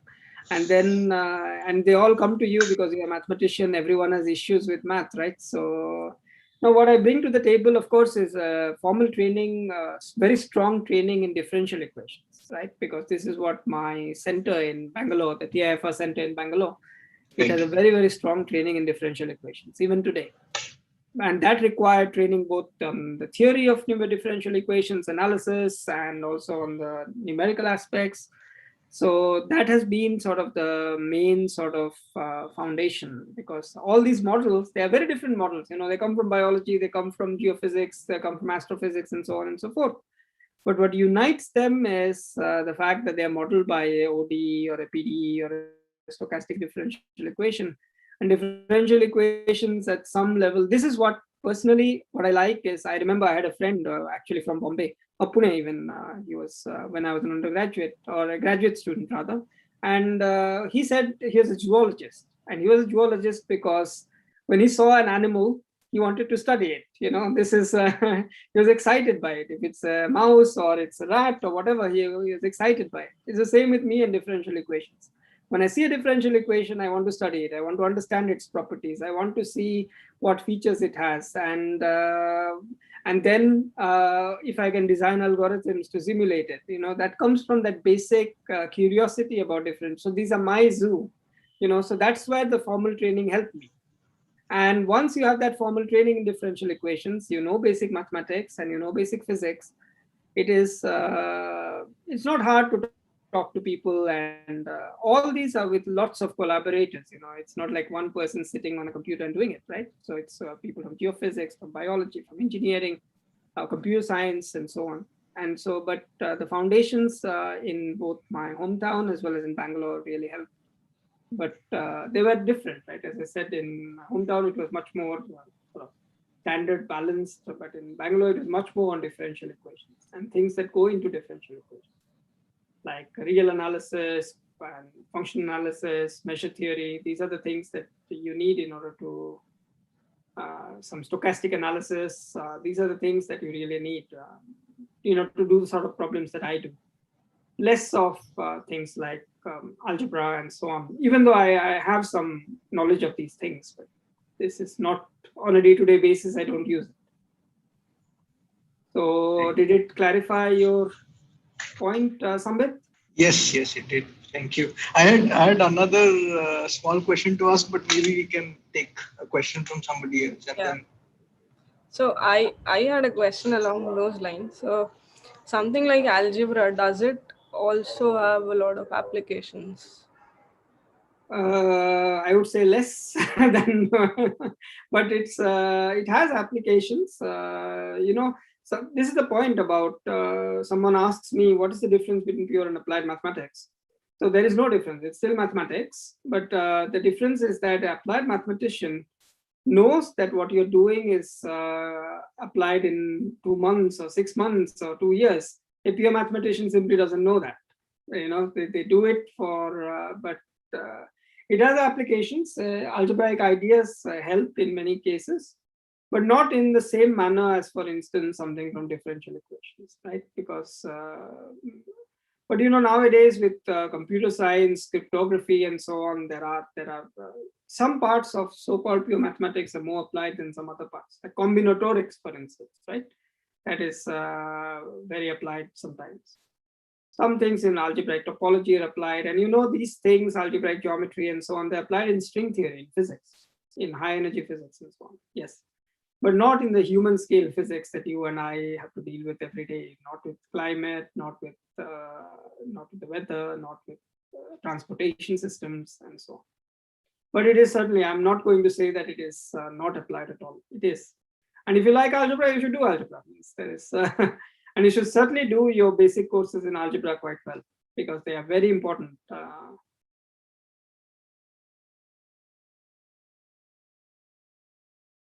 Sambit, you can ask your question because no one else is. Yes. Yes, my other question was that so the simulations that you showed, for instance, the granular flow simulations, they were very specific. I mean, you considered a specific lake, or you considered the Mediterranean Sea.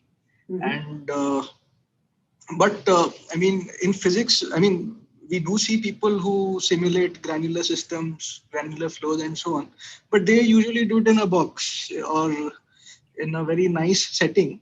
So what is the difference between what you seek to get out of your simulations versus what they seek to do?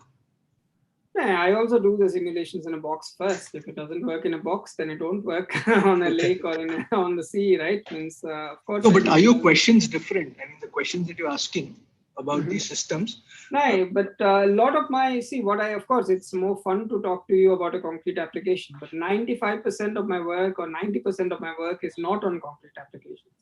It is on method development, okay? So it is on actually designing these algorithms which come to the front end, and so it's a lot of back end work. And this 95% is first on boxes, on periodic systems, on simple things, on analyzing the algorithms and so on. It's just that I don't show that to you today because that's less cool, right? Means then you can always ask me, why do you do it in a box? Why didn't you do it in the... No, so 90% of the work or 95% of the work in my group is method development. First, we do the method development, and this is where most of the resources are invested.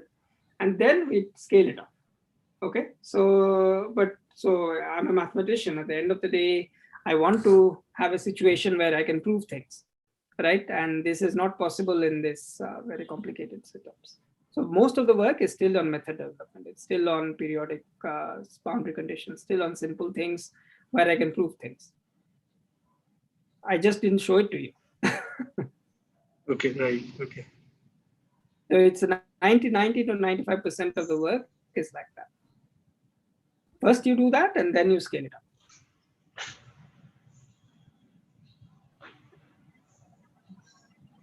Are there any more questions? I want to ask a question. It was a fantastic talk, Professor Mishra. So something that I'd like to ask is like, you said you sort of think about these problems in a box and all. So what percentage of time do you successfully manage to find a result? And when you do, what percent of time goes into solving a problem, and what percent goes into writing it up and exposition and all? Yeah, that's a very, very good question, right? It's first of all, the answer is it depends on the specific, but I can't give you a ballpark because I've never calculated this. But remember that these things are all done by teams. So I am only the front man in a way, right? Means I'm the principal investigator. This is done by teams. So typically, for instance, this there will be a PhD student or a postdoc who does the hard work so the way it is done is that, of course, there is some discussion and we discuss some of the general guidelines and so on and so forth. But the hard work is really done by them, by the PhD students, right? They do the fine tuning, they do the coding. I don't have the time to program different things anymore, right? So I have to run different projects. So for me, at this stage, when I was a PhD student, a lot of the time was on the actual thinking and the actual sort of nuts and bolts. Let's say 80% of the time, and maybe less of the time was spent on other things. But now, of course, a lot of the time goes into writing. When you are more senior down the line, you have to write it properly. And what's the percentage of when things work, when things don't work? That has changed, right? So when I was younger, then I had more time, I had more energy. Maybe I was more, let's say, innovative. I could come out with more ideas, but I had poor judgment. So many things wouldn't work. Now, as with experience, there is also a good judgment, but there's no time to sort of, so you give your ideas to others, but there is less time to do the nuts and bolts. But I have good judgment. So more often than not, things work out, but the end result might be different from what you predicted in the beginning. This is always otherwise research won't be fun, right? If I knew the answer, then why would I go and find it, right? So a lot of the excitement is in the fact that you get surprises. Okay, you get surprises, maybe not in the final result, but certainly in the method, you start with, it's an iterative, it's learning, right? So as I said, in our neurons also, we train our neurons, we change the weights and the biases.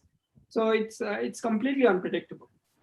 But a higher it depends on what problems. There are problems which I'm thinking about for 10, 12, 13 years, which I have not solved yet, right? But then there are other problems which can be solved in a day. The basic idea would be there, or in an hour, or in a minute. It's right. But the hard work is mostly done by my PhD students.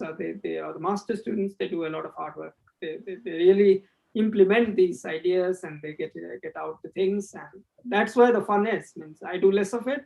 As a consequence, I enjoy also less of my work than I did. Because the fun is in actually doing it, right? Means it's not so much of fun to write, and it's very important. But it's a very good question.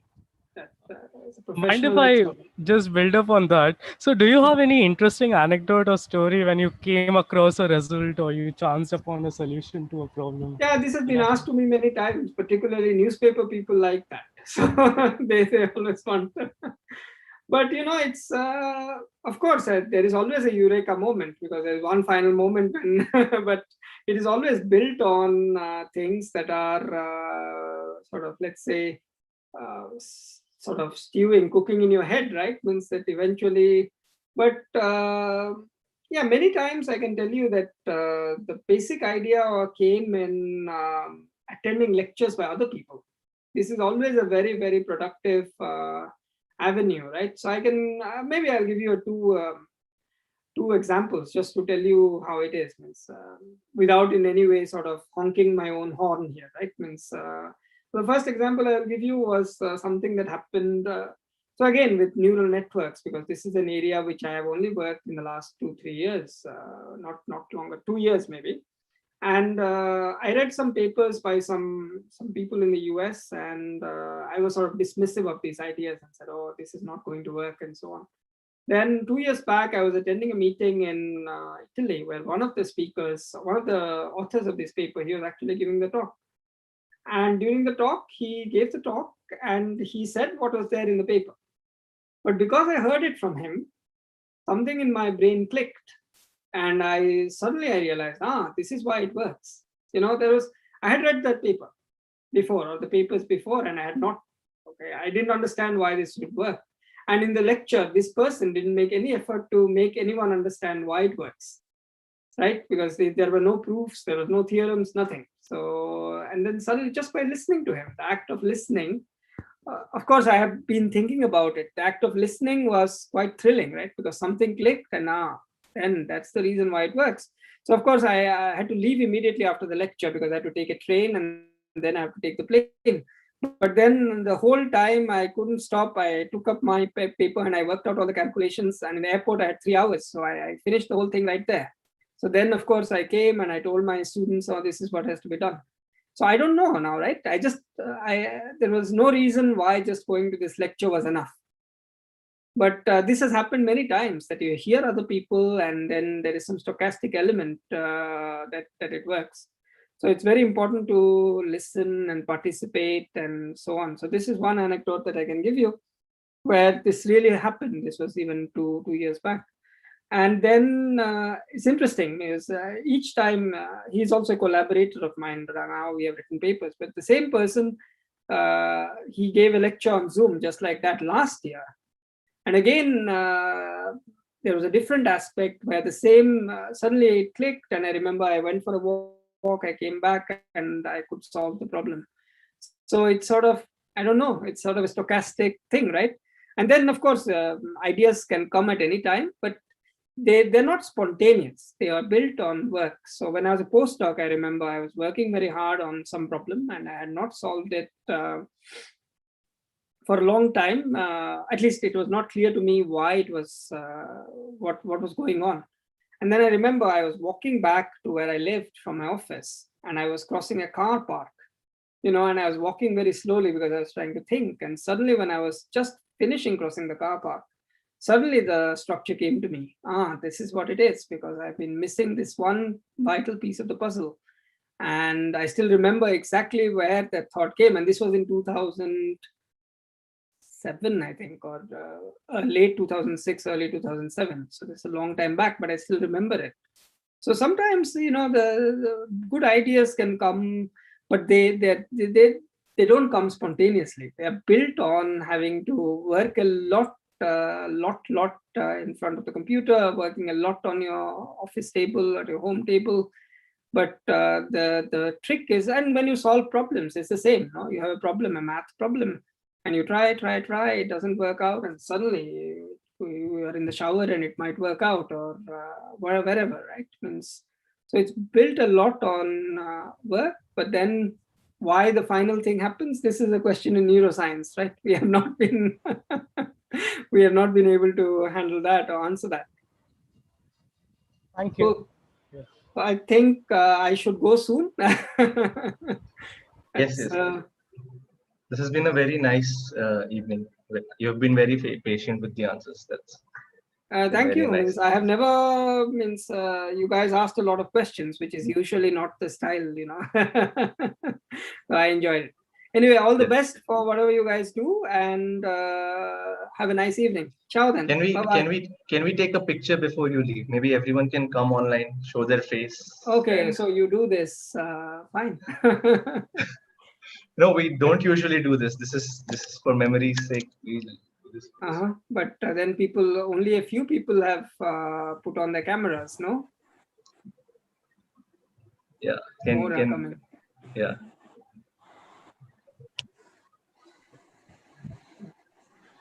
Yeah, this is quite a nice way to remember.